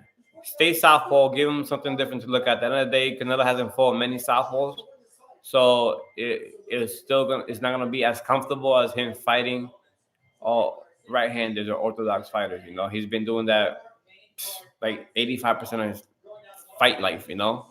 Or 85% of his fight life, even probably close to 90. So if I was Bud, I would stay southpaw for sure, since it's a different look and it's not a look that Canelo's accustomed to. But switching is not gonna be the problem. The angles is not gonna be the problem. Crazy how the girl at the weigh-in was saying Bud might be stronger than Canelo fighting the inside. Yeah, no, the hype around Bud, I've never seen anything. I've never seen a guy get. And I like Bud. I've been like I said. I saw his London fight in Madison Square Garden. The guy could fight, but there's just it's like he's like the new Chuck Norris. It's like what Bud cannot do. It's like this guy does it all. That's not how it works, bro. I mean, he's older. He fights once a year for the last 6 years. He's fighting the face of boxing. He's gonna try his best. A lot of people are gonna fall in love with Bud because he's gonna be in there and he's gonna try and he's gonna people who like the try people who try, but he's too hype. Yeah, he's just too hype, bro. Again, going back to his resume, the guy fights once a year for the last 6 years, and when he does fight, it's not elite competition. It's broken men. When he did fight, the only guy that wasn't broken that he fought was Majimov, and it was a 115, 113 scorecard, and he got hit 84 times, dude, clean. There was one segment I put this in one of the videos. He got hit 5 times straight. This is the best fighter, the best IQ pound for pound. Everybody's like, oh, really, really hype on him. He got hit 5 times straight with a right hand. Like, the right hand is gonna be there for Canelo, and Canelo is the only puncher. Canelo is the hardest puncher he has ever faced. The hardest puncher. If you felt pain getting punched before, he's about to really experience pain, because Canelo's gonna hit you in the arm, and you don't want to even throw a hook or a jab with that left arm anymore. You block the hook. Now you don't even want to throw your right or uppercut anymore. You know what I'm saying? Because that shit hurt. Yeah, if you could do that to Bivol or Colin Smith, who are natural bigger men, small frame body men like Crawford, who make 135 as an adult, are not built for that type of punishment. You go block punches when you're in the same weight class, but when a guy is so much bigger than me, that's like I know how to block a punch. I've been fighting all my life. But if Anthony Joshua punched me and I'll block it, he might send me back a little far.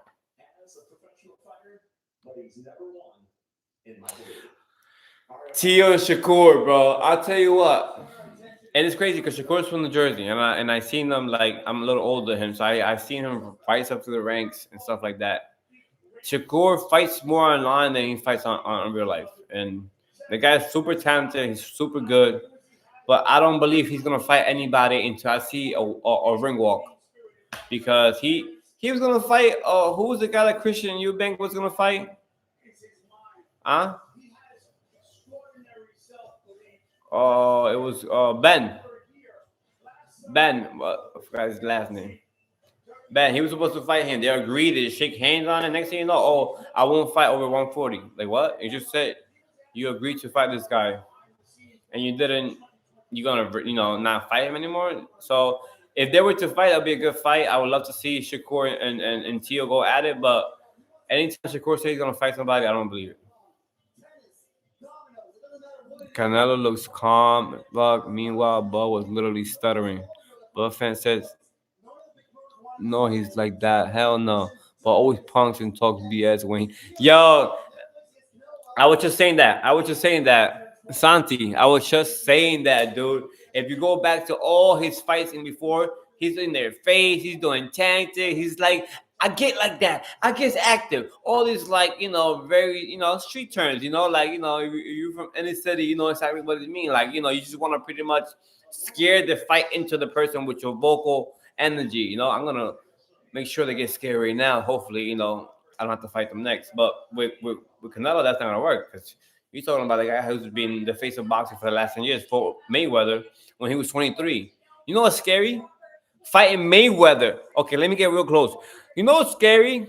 Fighting Floyd Mayweather when you're 23 years old, little ass kid. I said it.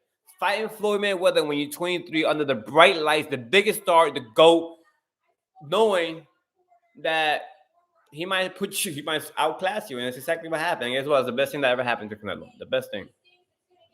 Y'all lying asses.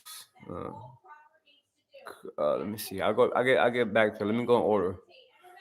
Fight Chuli's one lifetime. The Bud Nello fights Chuli. Yeah, I mean we getting this is like Christmas, Super Bowl.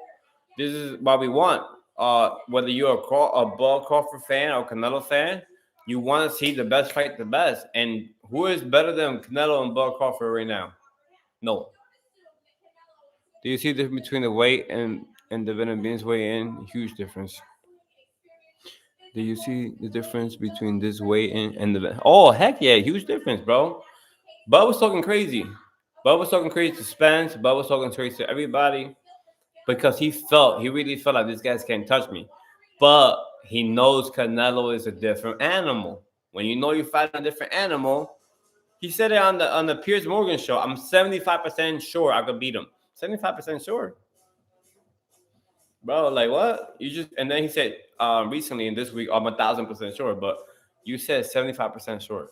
Oh, we don't really know anything. We of course we don't really know. I could go out tomorrow and drive my car and get into a car accident. I don't know that, but I'm not gonna say I'm gonna get into a car accident. I think 50% it could happen. No, it's not gonna happen, bro. God willing, it's not gonna happen. I'm outside. Let's go. We're watching the fight.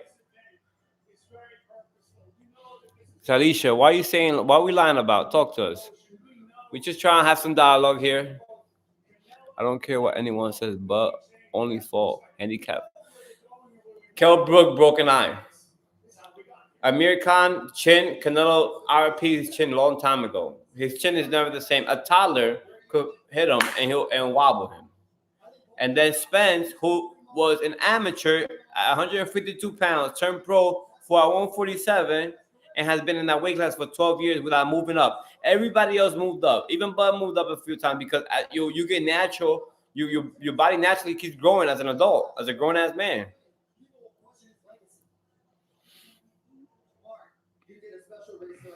I told Bud fans there's a big difference between fighting Canelo. All the fans in the stadium seeing Canelo ring walk, ring shaking, etc. Yo, the energy is gonna be sick. The energy is gonna be crazy tomorrow. I'm telling you right now, I'm getting goosebumps thinking about it right now. The energy tomorrow, legendary. You know, this is why we live. This is why you fight for, and this is as fans. This is why we watch the sport. You know, for moments like this, the ring walks tomorrow is gonna be crazy. Man, even the Star Spangled Banner at this point. I wonder what they got for that. I'm telling you, I'm watching the whole thing. Watching the whole thing, Netflix. Put on a good show, Netflix. He was, yeah, well, it's crazy. It's messed up because he was actually, you talking about Jose Benavidez. He was really, really handicapped. He's a handicapped fighter. He was talking crazy to him. Didn't he try to smack him? Didn't Bud try to smack him? Yeah.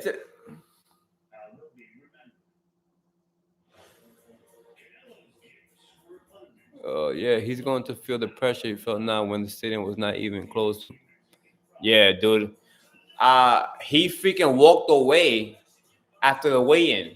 Usually, when fighters weigh in, they wait. They can't wait for that interview. Why? To let the fans know that the hardest part of training is completed, which is actually the weigh-in.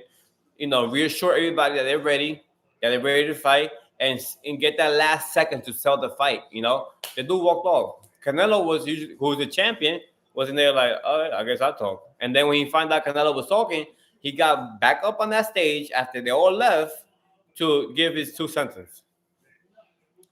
You gotta go live, guarantee average at least 200 viewers, and this fight can make anyone go viral. Listen, I'm going live. I'm going live because I got the giveaway anyway. I got the Mike Tyson giveaway.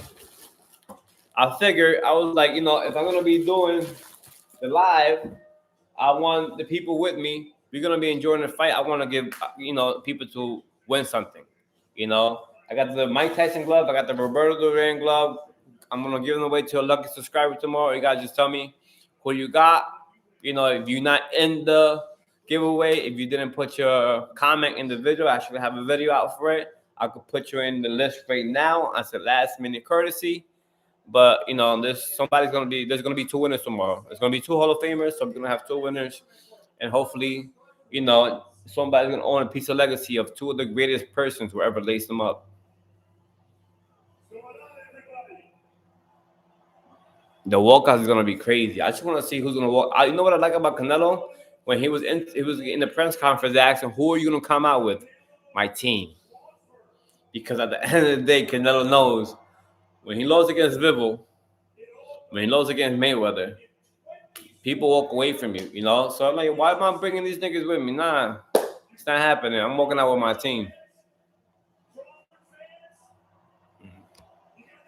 Everywhere you go and people are talking about it, I'm so happy it's easily accessible. There's not gonna be nobody trying to crack stream this or eat streams or whatever, bro. Bro, Bud has never walked into the ring first, and it's going to be weird for him. He's gonna walk into the ring first. He's gonna be announced first, and he's really not gonna be.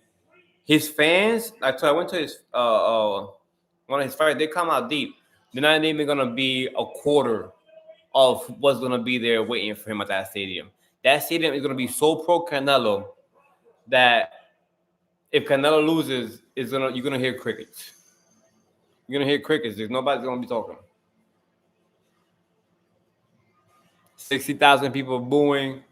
60,000 people booing. You have one of the hardest punches of super middleweight history coming at you, hitting you in your arms and your elbows, hitting you in your chest. You ever got hit in the middle of the chest? And you gotta you know what I'm saying? Like, you gotta hold on. You tell your man, hold on real quick. Let me just catch my breath, bro. You hit me in my soul plex. I felt it in my soul. You just cracked me right in my middle of my chest. It's like you were chilling. He just and you weren't looking. You're like kind of daydreaming. Yo, that shit hurt. When he hears the Mexican music, he's gonna crumble. He's gonna crumble when he hears that body. The body shots, man. I'm telling you, I think when he hears the Mexican music, when he hears when they announce Canelo, and when they say Saul Canelo right there, the crowd is gonna lose their minds, and he's gonna be like, wow. It's like he's really fighting a superstar. He never fought a superstar. And this is what it is to fight a superstar. This is what it felt like when you fought Mayweather. This is what it felt like when you fought Mike Tyson in his prime. I know he's going to shit himself when he sees Canelo walk out the ring, shaking, seeing him across the ring. Canelo looking for like touching blood. That's a classic Canelo. Oh, Benavides, Canelo, yo, bro, hold on. Let me see. Let me go back to this one. When he sees Canelo walking out, he's gonna realize there's nowhere to hide, and there's nowhere to run, and all that you talked, now it has to be what? It has to be backed up, because it's one thing to lose with honor. It's one thing to be a hypocrite. Like, now this right here. This is what I want to put right here. This Canelo Benavides. Where can this fight take place? They don't have a stadium big enough for this. You have an immigration problem now. This fight will make it 2 times worse. They need to fight. And you could get. They don't have a place big enough. Like I said, you need to get Arizona, California, Texas, and Mexico all to have no borders and build something huge enough to be able to hold at least 10 million people easily. Canelo will KO him. World Cup Stadium. But look, the World Cup Stadium, they have so many different stadiums because they have multiple teams playing at the same time. But we're talking about Canelo versus Benavides. You might shut down Mexico, and you're going to shut down California, Texas, Arizona, New Mexico. All that's going to be shut down, bro. People are going to literally be there. Crawford has been to Canelo fight. He knows what to expect. Canelo better beat him. Crawford has been to Canelo fight. He knows what to expect. No, I'm gonna tell you what you don't know. Canelo Crawford has definitely been to his fight. He knows what he sees what Canelo is gonna do. But Canelo understands this is a different type of fighter right here. This is a different type of fighter. Bud is great, bro. You can approach it like Charlo. Canelo has to be fast feet, fast head movement, combination Canelo, which we haven't seen in a while. I think the last time we saw combination Canelo was like what, Triple G? He stopped throwing combos. He just bam, power shots, very, selective with his shots. We're gonna see the best of Canelo we have ever seen tomorrow night. Charlo was talking later, he was thinking, but fans say, but he's not Charlo, but he's not bigger than Undisputed. Plus, many Buff fans compare Spence to Canelo. Bro, Spence, come on. Bro, Spence don't have no head movement, bro.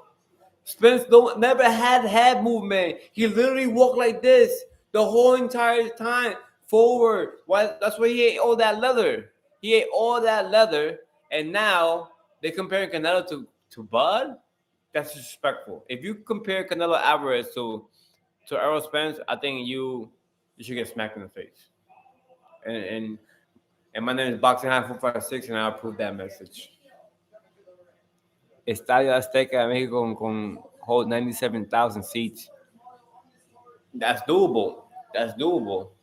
Yeah, I think it has to be something ridiculous, like 100,000 people has to be. If Benavides and Canelo would shut down like Mexico or like California, I think they could even have it in Cali.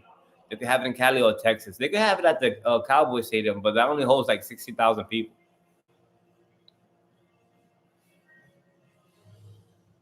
Catch him over the hand right or uppercut because again, going back to the whole ring IQ thing, yeah, he's smart, but he takes a lot of risk. And when he takes a lot of risk, he gets sloppy. And he always gets sloppy in all the fights. The only reason nobody really capitalized on that because he was fighting broken men. The only real man he fought was Madrimov. And Madrimov was giving too much respect. But even then, he caught him with 5 straight right hands. And the guy has 10 fights. The guy had 10 fights. And don't tell me he had a great amateur record because the amateurs are different from the pros. Oh, man. The crowd would be insane. The traffic. Dude, you would have to park your car in the highway. And hopefully they have a screen outside. A screen outside the stadium so you can actually tune in and see what's going on. Because you're not going to make it. You're not going to make it. Remember when there was back in the day when they had a Black Friday, you were sleeping? Like those who are older will know. You used to go to Best Buy the day before you would sleep over. They're gonna have to do that for the Canelo and Benavides fight. Man, many say Madrigal is better than Canelo. Shaking my head. I feel disrespected when I hear anyone say that. To say that Madrigal is better than Canelo and then see Madrigal get trashed by Virgil Ortiz, I feel disrespect. I feel like you're insulting my intelligence. You might as well tell me that dope is good for me, a fentanyl. You might as well tell me that it's like, an energy boost, like a 5-hour energy. Like, how stupid you think I am? Imagine with 10 fights is better than Canelo with like 70. And he got stopped. What fight would be the most crazy that can be? What fight would be the most crazy that can be made? The craziest fight that can be made has already been made. Jake Paul versus Tank. What's next? Beetlejuice? I don't know. I think the Rock is gonna come from WWE and fight Batman Rodriguez. I'm Mexican American, but I grew up in Mexico. I watched the classics in the Azteca, and that's crazy. The atmosphere is crazy. Literally, the whole city stopped like a complete helicopter and shit. I'll tell you what. I think but put it. Yo, let's talk to Turkey. But that's the plan again. The plan is for Canelo to win, because Turkey. One thing Canelo said to Turkey, he's like, I'm loyal. So, and Turkey went from being in Buzz side, now he's over here talking about Canelo, like, you're gonna smash him. And Turkey just likes violence. He doesn't care about IQ. He doesn't care about none of that crap. He doesn't want no Tom and Jerry crap. He wants violence. He wants to see people get busy. Big ups by 6. You're seriously smart, intelligent, educated, friendly, know everything about us. He's well spoken and a cool person. You must be a professional boxer like Usyk. Definitely not a professional boxer like Usyk, bro. But Usyk's the GOAT right now. He's actually, you know, he should be number one on anybody's top pound because the guy got skills. If he's not number one, he's definitely top three. Boy could fight, man. Beating up all these guys easy like that. Big W for AR. You appreciate the love, guys, man. You know, you have more investment than Turkey. You try to get Usyk, dude. She trying to dance. Man, Usyk's with Turkey. Usyk's with Turkey right now. That's how they got the Tyson Fury fight finally made. Do you hear that what Feliciano said? Canelo figured out Boots super quickly and said sometimes he couldn't handle Canelo's punches. Have you seen Boots? Have you seen Boots? He's big as fuck and athletic. He's super big, athletic, and younger than Crawford. This is why I'm telling people that experience can never be duplicated, dude. At that high level, when you've seen it all and you're about to see something again and you already saw it like a year ago, I'm like, I've seen this movie before. I know how it ends. Like, I'm older than my girl, like by 7.5 years, you know? And I be seeing a show with wifey and I be like, I know how this is gonna end. And she's like, how? I'm like, I'm older than you. I've seen stuff like this before. And it turns out I'm right. And she's like, oh, like this is crazy. How you know? I'm like, experience. I lived longer than you. I've seen things that you haven't seen yet. Like you might be your first time, but I had an experience, you know, due to certain circumstances that show me this particular ending. Boots versus Shakur at 154, 2030 make it. Yeah, Boots by murder. Boots by murder. I like Boots, man. I want to see him fight Virgil Ortiz. He's getting a lot of hate right now because he helped Canelo with the sparring, but I'm not. I'm not big on hating fighters for helping each other spar. Are you watching Black Panther versus Black Thunderbolt in Belfast? No, I don't think I'm gonna be able to catch that in Belfast. I'll probably catch that in the theaters. I'll catch that in the theaters. And you guys got Apple TV? It's a good show called Neighbors and Friends for those who have it. You're gonna crack up. But if you're a little kid, don't watch it because maybe some of the scenes may not necessarily be appropriate for you. Canelo looks like in shape, to be honest. Both look in shape, but thinks Canelo has the natural power. Meanwhile, but still have the same size power. It's like when you get the same size as your dad, but you still. Yo, that is epic. When you get the, yeah, that's when you like about 15, 15, right? Because at 14, no, 13, you get the little mustache. So you be like, all right, look at yourself like, okay. And you see yourself growing, everything's growing, if you know what I mean, everything's growing in your body. Then 15, you're like, I think I could take him, bro. You literally look size your dad up and be like, I think I could take him. He's out of his prime. I'm still, I'm still growing. And then you find out really quick what's grown man's strength, and that's something that cannot be replicated. Thoughts on showbiz takes? I agree with some of his takes. I agree with some of his takes. I think he's got Canelo winning for this fight. I agree with that take because I think Canelo's gonna beat the brakes off him, of Bud. Gonna outbox him and just beat him up towards the end. Um, there's some things that I don't agree with, like some of the fights that he thought this fighter won, and I really thought he wasn't. I was like, there's no way you think that win.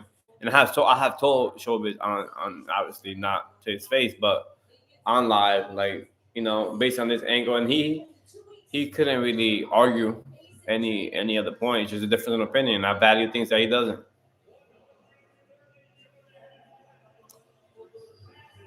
On Canelo, he said that the same thing that we all here agreeing. He said that Terence Crawford is gonna get hurt, he's gonna get knocked out, and he said that a lot of Bud fans are not realizing that Canelo is that good.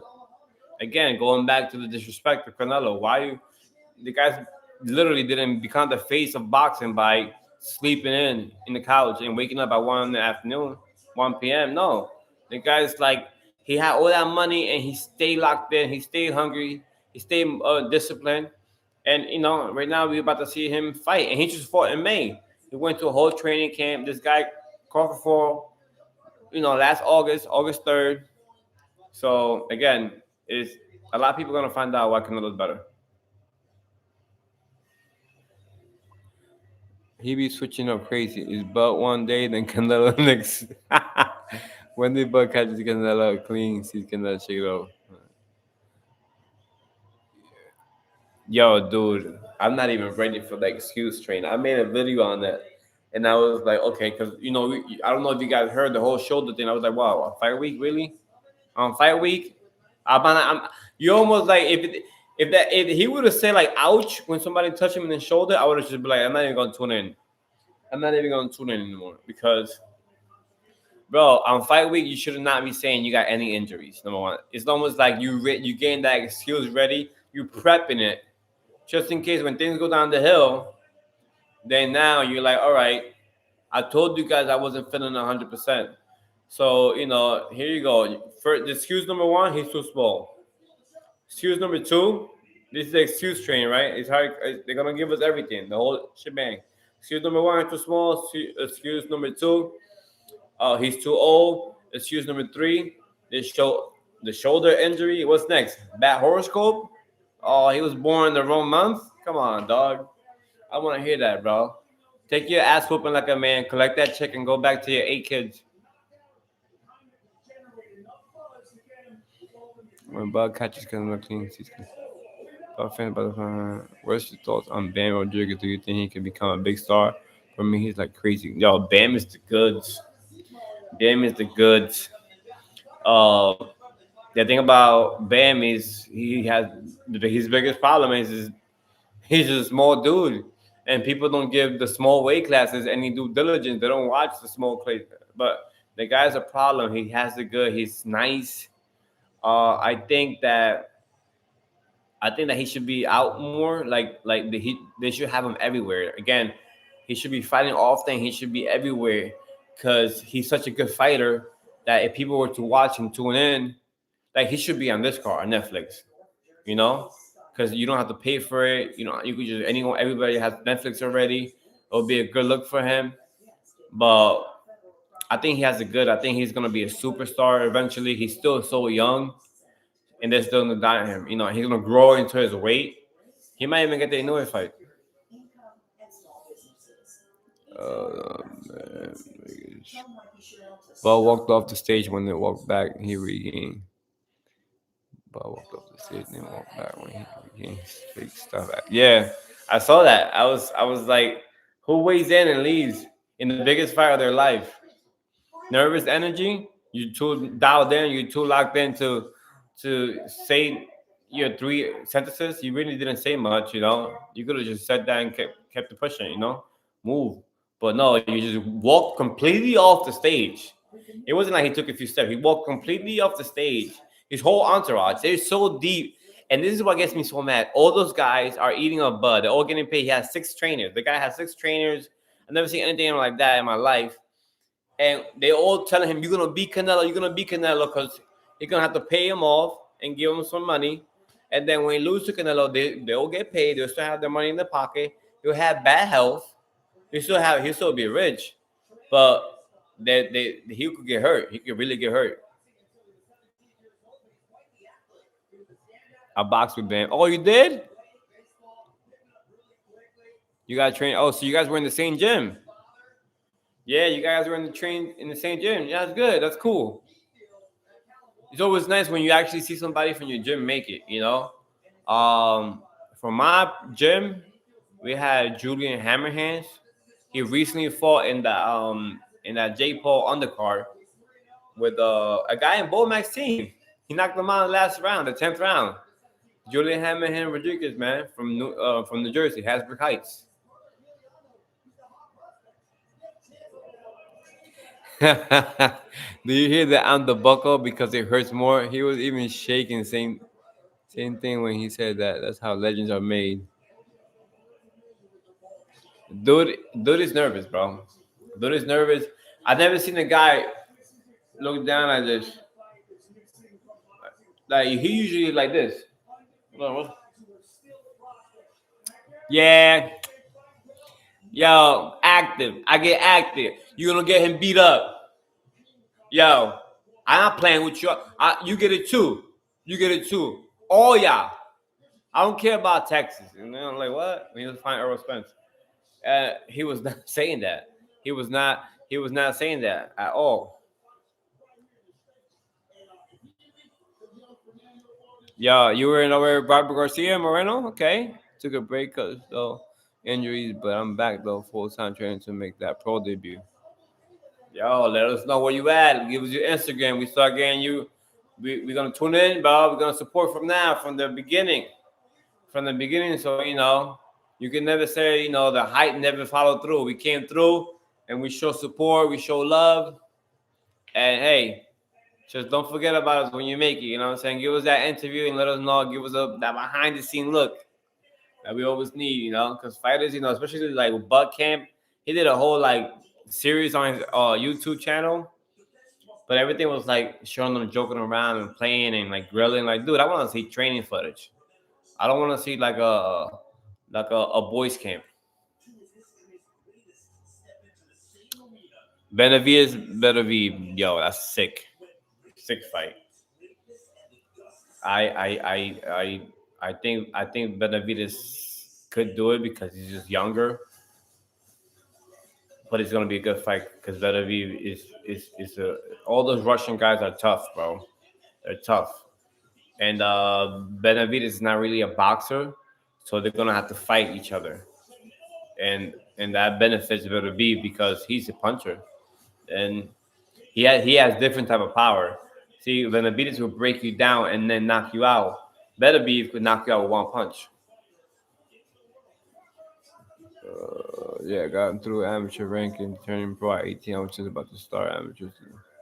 Got to tear through amateur ranking, then turn pro at 18. I was just about to start amateur. What? So how old are you now? He's faster and tough. Oh wait, who's faster? Bibble? Wait, you think Benavides can be Bivol or Bivol? I don't think Benavides could be Bivol because Bivol has good feet. And I saw a fight with some guy who was like a C-level fighter who had slightly good feet, but he didn't have the experience or the power. Or he was also smaller than David, and he was turning David, like literally turning him, like pivot, pivot, pivot, pivot. And I was like, oh no. And I looked at my friend, his name was Troy, he also boxing. I looked at him like, yo, if somebody knows how to box, they could beat him. And just crazy. That's why I said the Canelo fight will be crazy because Canelo's not gonna box him. Canelo's gonna fight him, so it will be like action-packed war. Well, Vivo will box him and hurt him. So that's really a good fight. And I got Vivo on that fight. I think he'll be better Viev, but I don't think he could beat Vivo because the combination. I think it'll be a great fight though. He could pull it off. I think he needs to be a little bit more at 175 to really hurt Bibble. Because when that one time he moved up to 175, he looked small against that Russian guy. Oh, Benavides is definitely faster than Benavides. But he's not faster than Bibble. At all. At all. You know what I'm saying? But Bibble has faster feet too. And he throws combinations. Beautiful combinations. And fighting Benavides, prepare Vivo for Benavides. Because it's, again, pressure type of style. It's a Russian style, a little different, but it's still pressure. He's still coming to get you.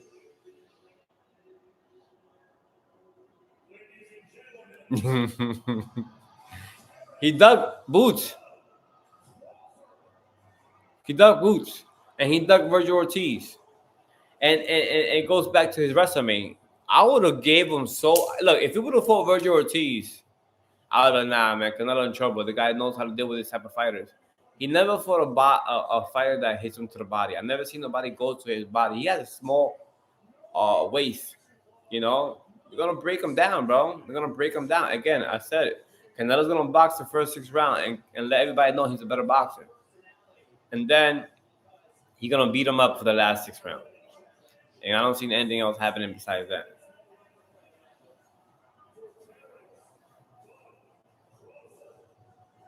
Anyway, you guys are in. I hope you guys go to my giveaway video, you guys, and I want to put you guys' name in the giveaway tomorrow, because I'd rather give these gloves, to the fans who've been rocking with me.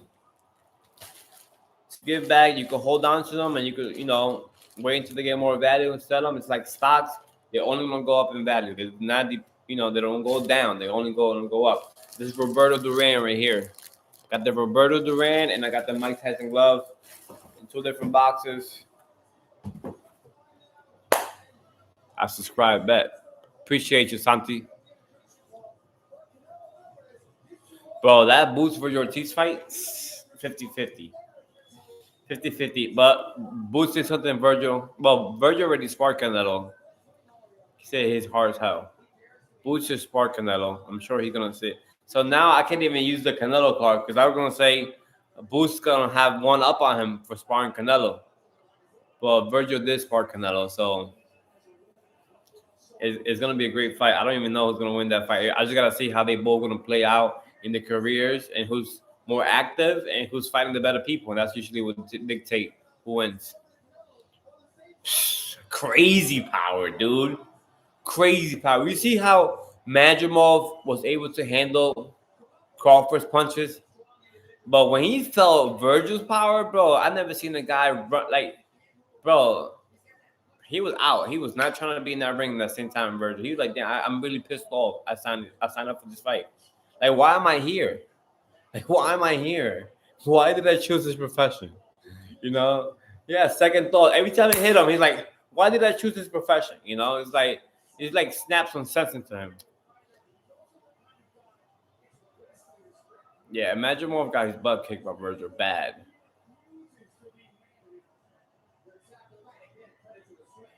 Yeah, he caught him with his best punch, which goes back to the whole Terence Crawford thing. What are you gonna do when you figure out you can't hurt Canelo? Okay, you're gonna start a box. Okay, but now that you know that Canelo's you can't hurt him, he could actually get close, get a little reckless, get close enough to you, and delivers on heavy leather in the inside. But I think it's gonna be a counter, bro. Oh, of course, you're gonna get close to him. Hey, high guard. He's still gonna be doing this because he wants to create. He wants, Crawford to shoot something down the middle so he could capitalize on that mistake.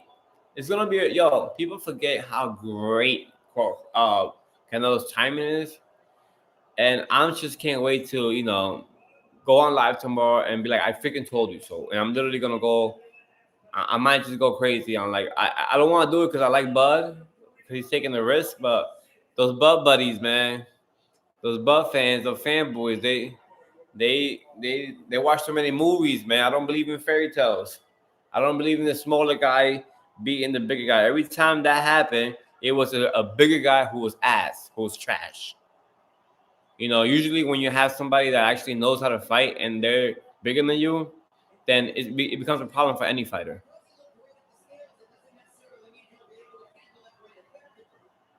You're not gonna go home tomorrow. But what? Everything can happen, to be honest. And boxing is on. Yeah. I like that fight in November with Islam. It's gonna be a great fight. It's gonna be at the Garden. I looked up the tickets. They're like $800 nosebleeders. I'm like, all right. I'm gonna have to go live for that one. I have to go live for that one. Not that I don't have the money to spend it just wouldn't be wise to be up that high and spend that type of money.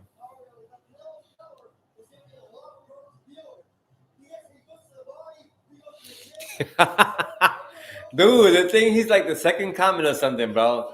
They give him and they don't see the things that I see. I'm like, okay, but IQ is so good. I'm like, Madrimov hit him 84 times. 84 times. That guy had 10 fights. Oh, he was slick. He wasn't slick. He was not slick at all. And then they're gonna find out what slick is tomorrow. Matter of fact, they're gonna find out what Slick is today. It's 1:35 Eastern. You know, they're gonna find out what Slick is tomorrow. They really don't know how Canelo could be. He was bruised. You saw it. Even at his demeanor after the fight. I don't know if you look at that fight. Look at his demeanor after the fight. He didn't. He obviously know he won, but he wasn't like. He was nothing like the regular Bud that we see him when he stopped people and he's talking crazy and he's dancing with his mom and all this, all this stuff. Nah, you wasn't seeing none of that. I'm going live. Probably like 8:30. Probably like 8:30. I'm gonna catch some of the prelims. Because they got some guys there that are being marketed a lot by Turkey. They got the kid from Saudi Arabia, Mohammed Khalid. They got the other kid. What's the other kid? Crawford, something like that. White kid. We'll see. It should be a good fight. But yeah, I'm gonna win like 8:30. Get a head start. Let's get the atmosphere ready. I want you guys to tune in tomorrow because tomorrow we're gonna have fun. Tomorrow we actually gonna be seeing the same thing at the same time. It's gonna be bananas, man. I'll tell you what. I might go crazy. I might just break. I might just go like this, like if I see Canelo knock him out cold, give me like 3 minutes to get back on the screen because I'm gonna be screaming. I'm gonna go. The cops are gonna have to come get me. There's gonna be a noise complaint coming out of my apartment. They're gonna say this guy cannot be normal. He must be nuts. Like, is he okay? Like, he's yo, Boxing High 456, man. Boxing High 456. We just started up I'm half. Well, yeah, I'm mixed. I'm mixed from 2 different countries. But yeah, I'm Latino, 100% Latino, but mixed from 2 different countries.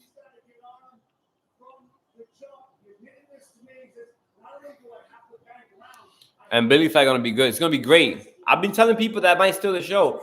Those 2 guys are gonna not. They have an 85% knockout rate. I'm almost 100% sure that fight ends in a knockout by somebody. Lester, they're hyping him up too. He's with Bomac, and I'm sure he got great conditioning in training in Crawford's camp for this fight. And he's a big kid, bro. He's actually bigger than Christian and Billy. Yeah, I think he's gonna win too. He's big, bro. He's a really big 168 pounder. Like, which shows me again, Canelo's not big as this guy. He's beating up this grown man. These guys are gonna be like 200 pounds in the ring tomorrow, 195 easily. And Canelo's beating up some of these guys and dropping them. With Bud, I like the fact that he came in lean. That's gonna be, it's gonna be sharp with his counters. His reflexes are gonna be on point. And Bud's gonna come in bulky, and his stamina is gonna have, it's gonna be put to a test because he's gonna have a fight. You're gonna have to fight at a high pace with all those new muscles. Yeah, so I'll say Martinez is winning tomorrow as well.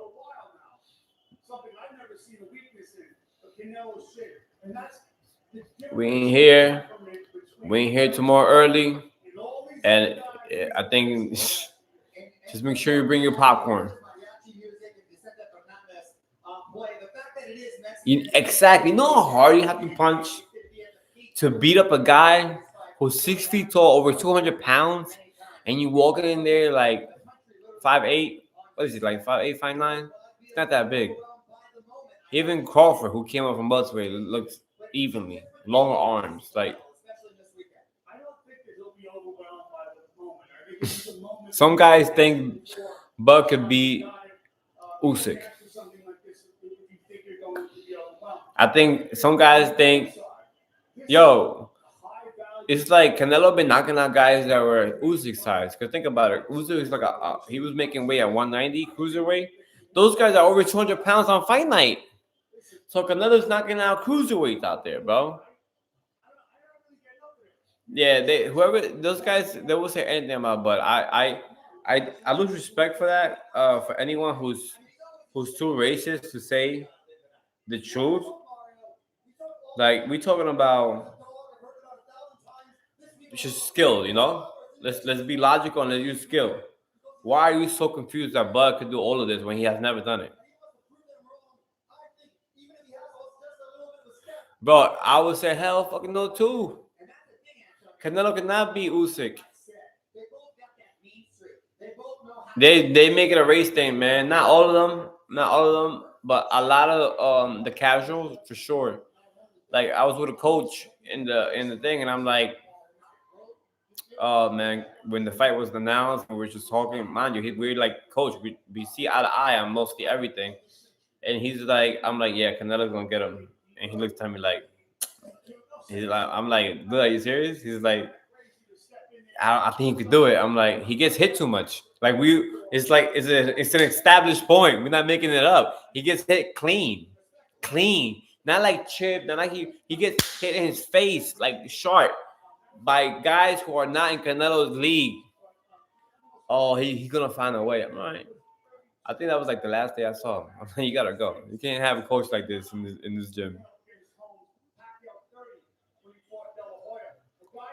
I want to see a good fight too. I don't really care about. I don't go into the whole race thing because at the end of the day, the canvas is still gonna be blue, and you're still gonna be red. But I guess they looking for the next.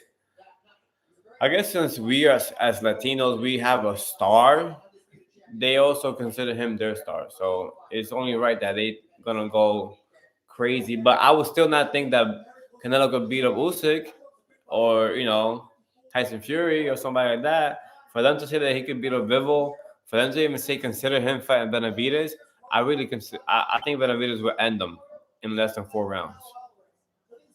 Benavidez will end Terence Crawford in less than 4 rounds. And if you don't like that truth, then then boxing is too violent for you to be a fan.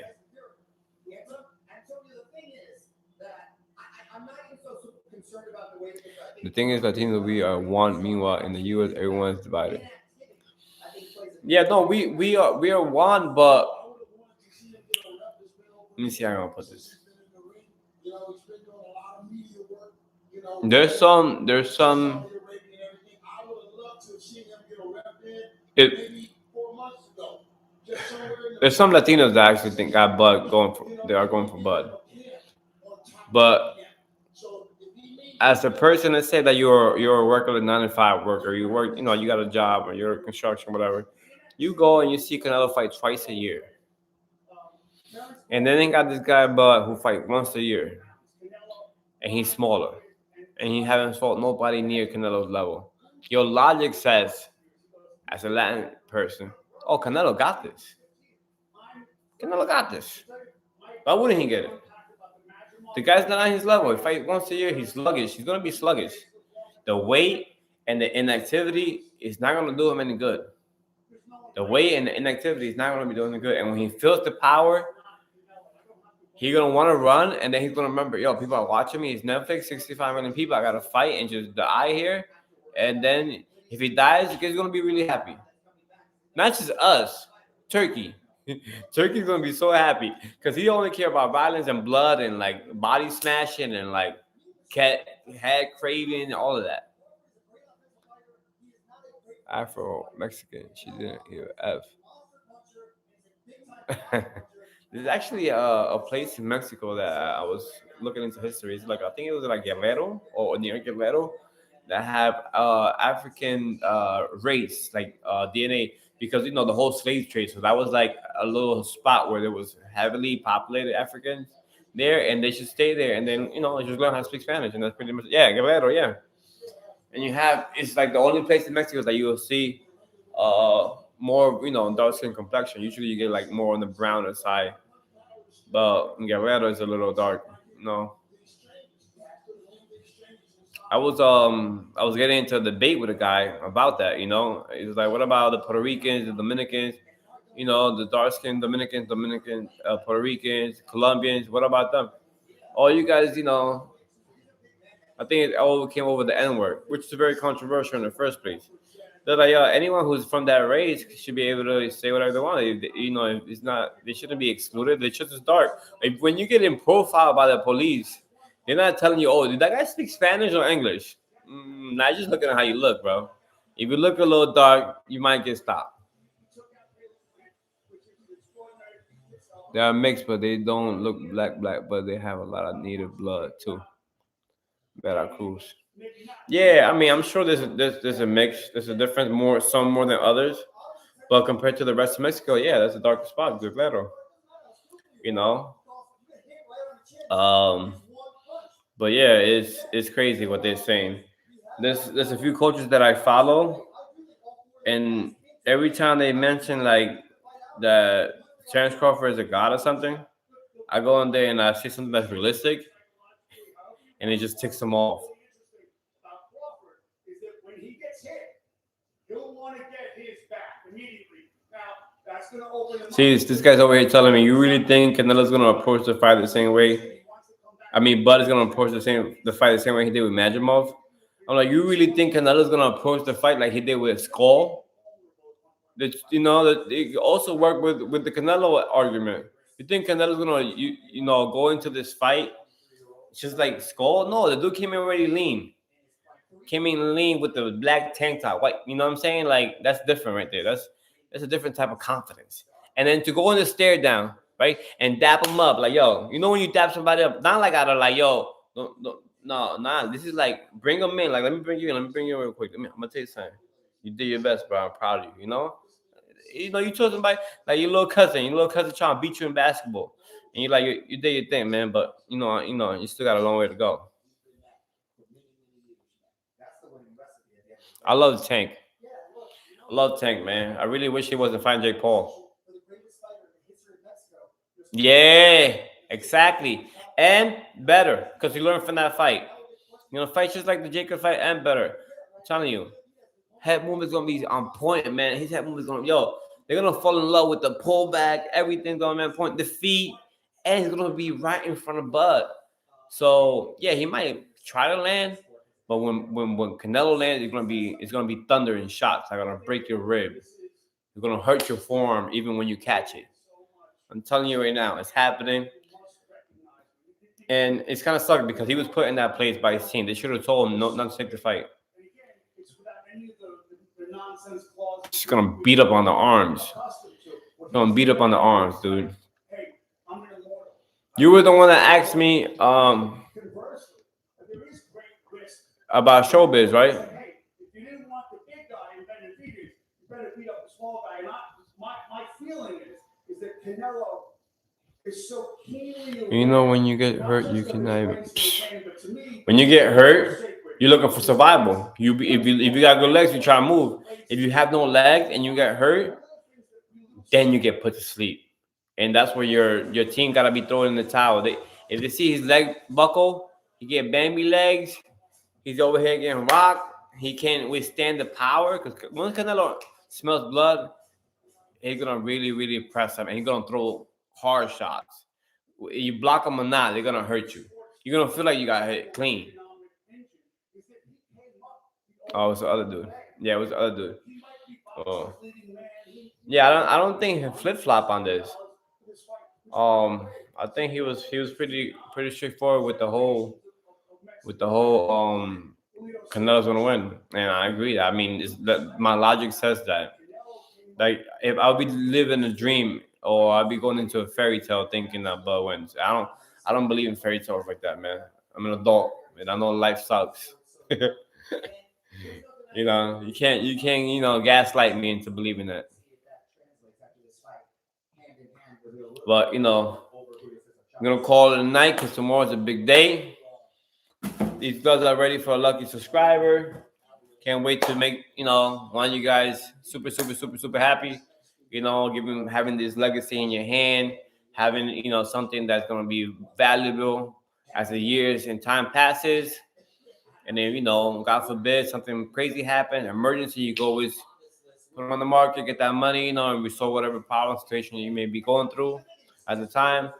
And if I could do that for anyone, I'm happy. You guys, show me a lot of love on this live. We talked boxing. We got straight to the nitty gritty. We didn't give a f about none of that nonsense. And tomorrow's fight day, man. It's fight day. When it's fight day, it's like we reap the reward of our hard work. Tomorrow we all gonna enjoy.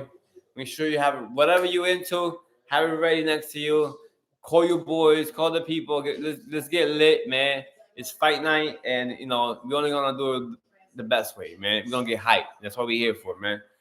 Subscribe to the hype because it's only hype, man. We don't care about nothing else.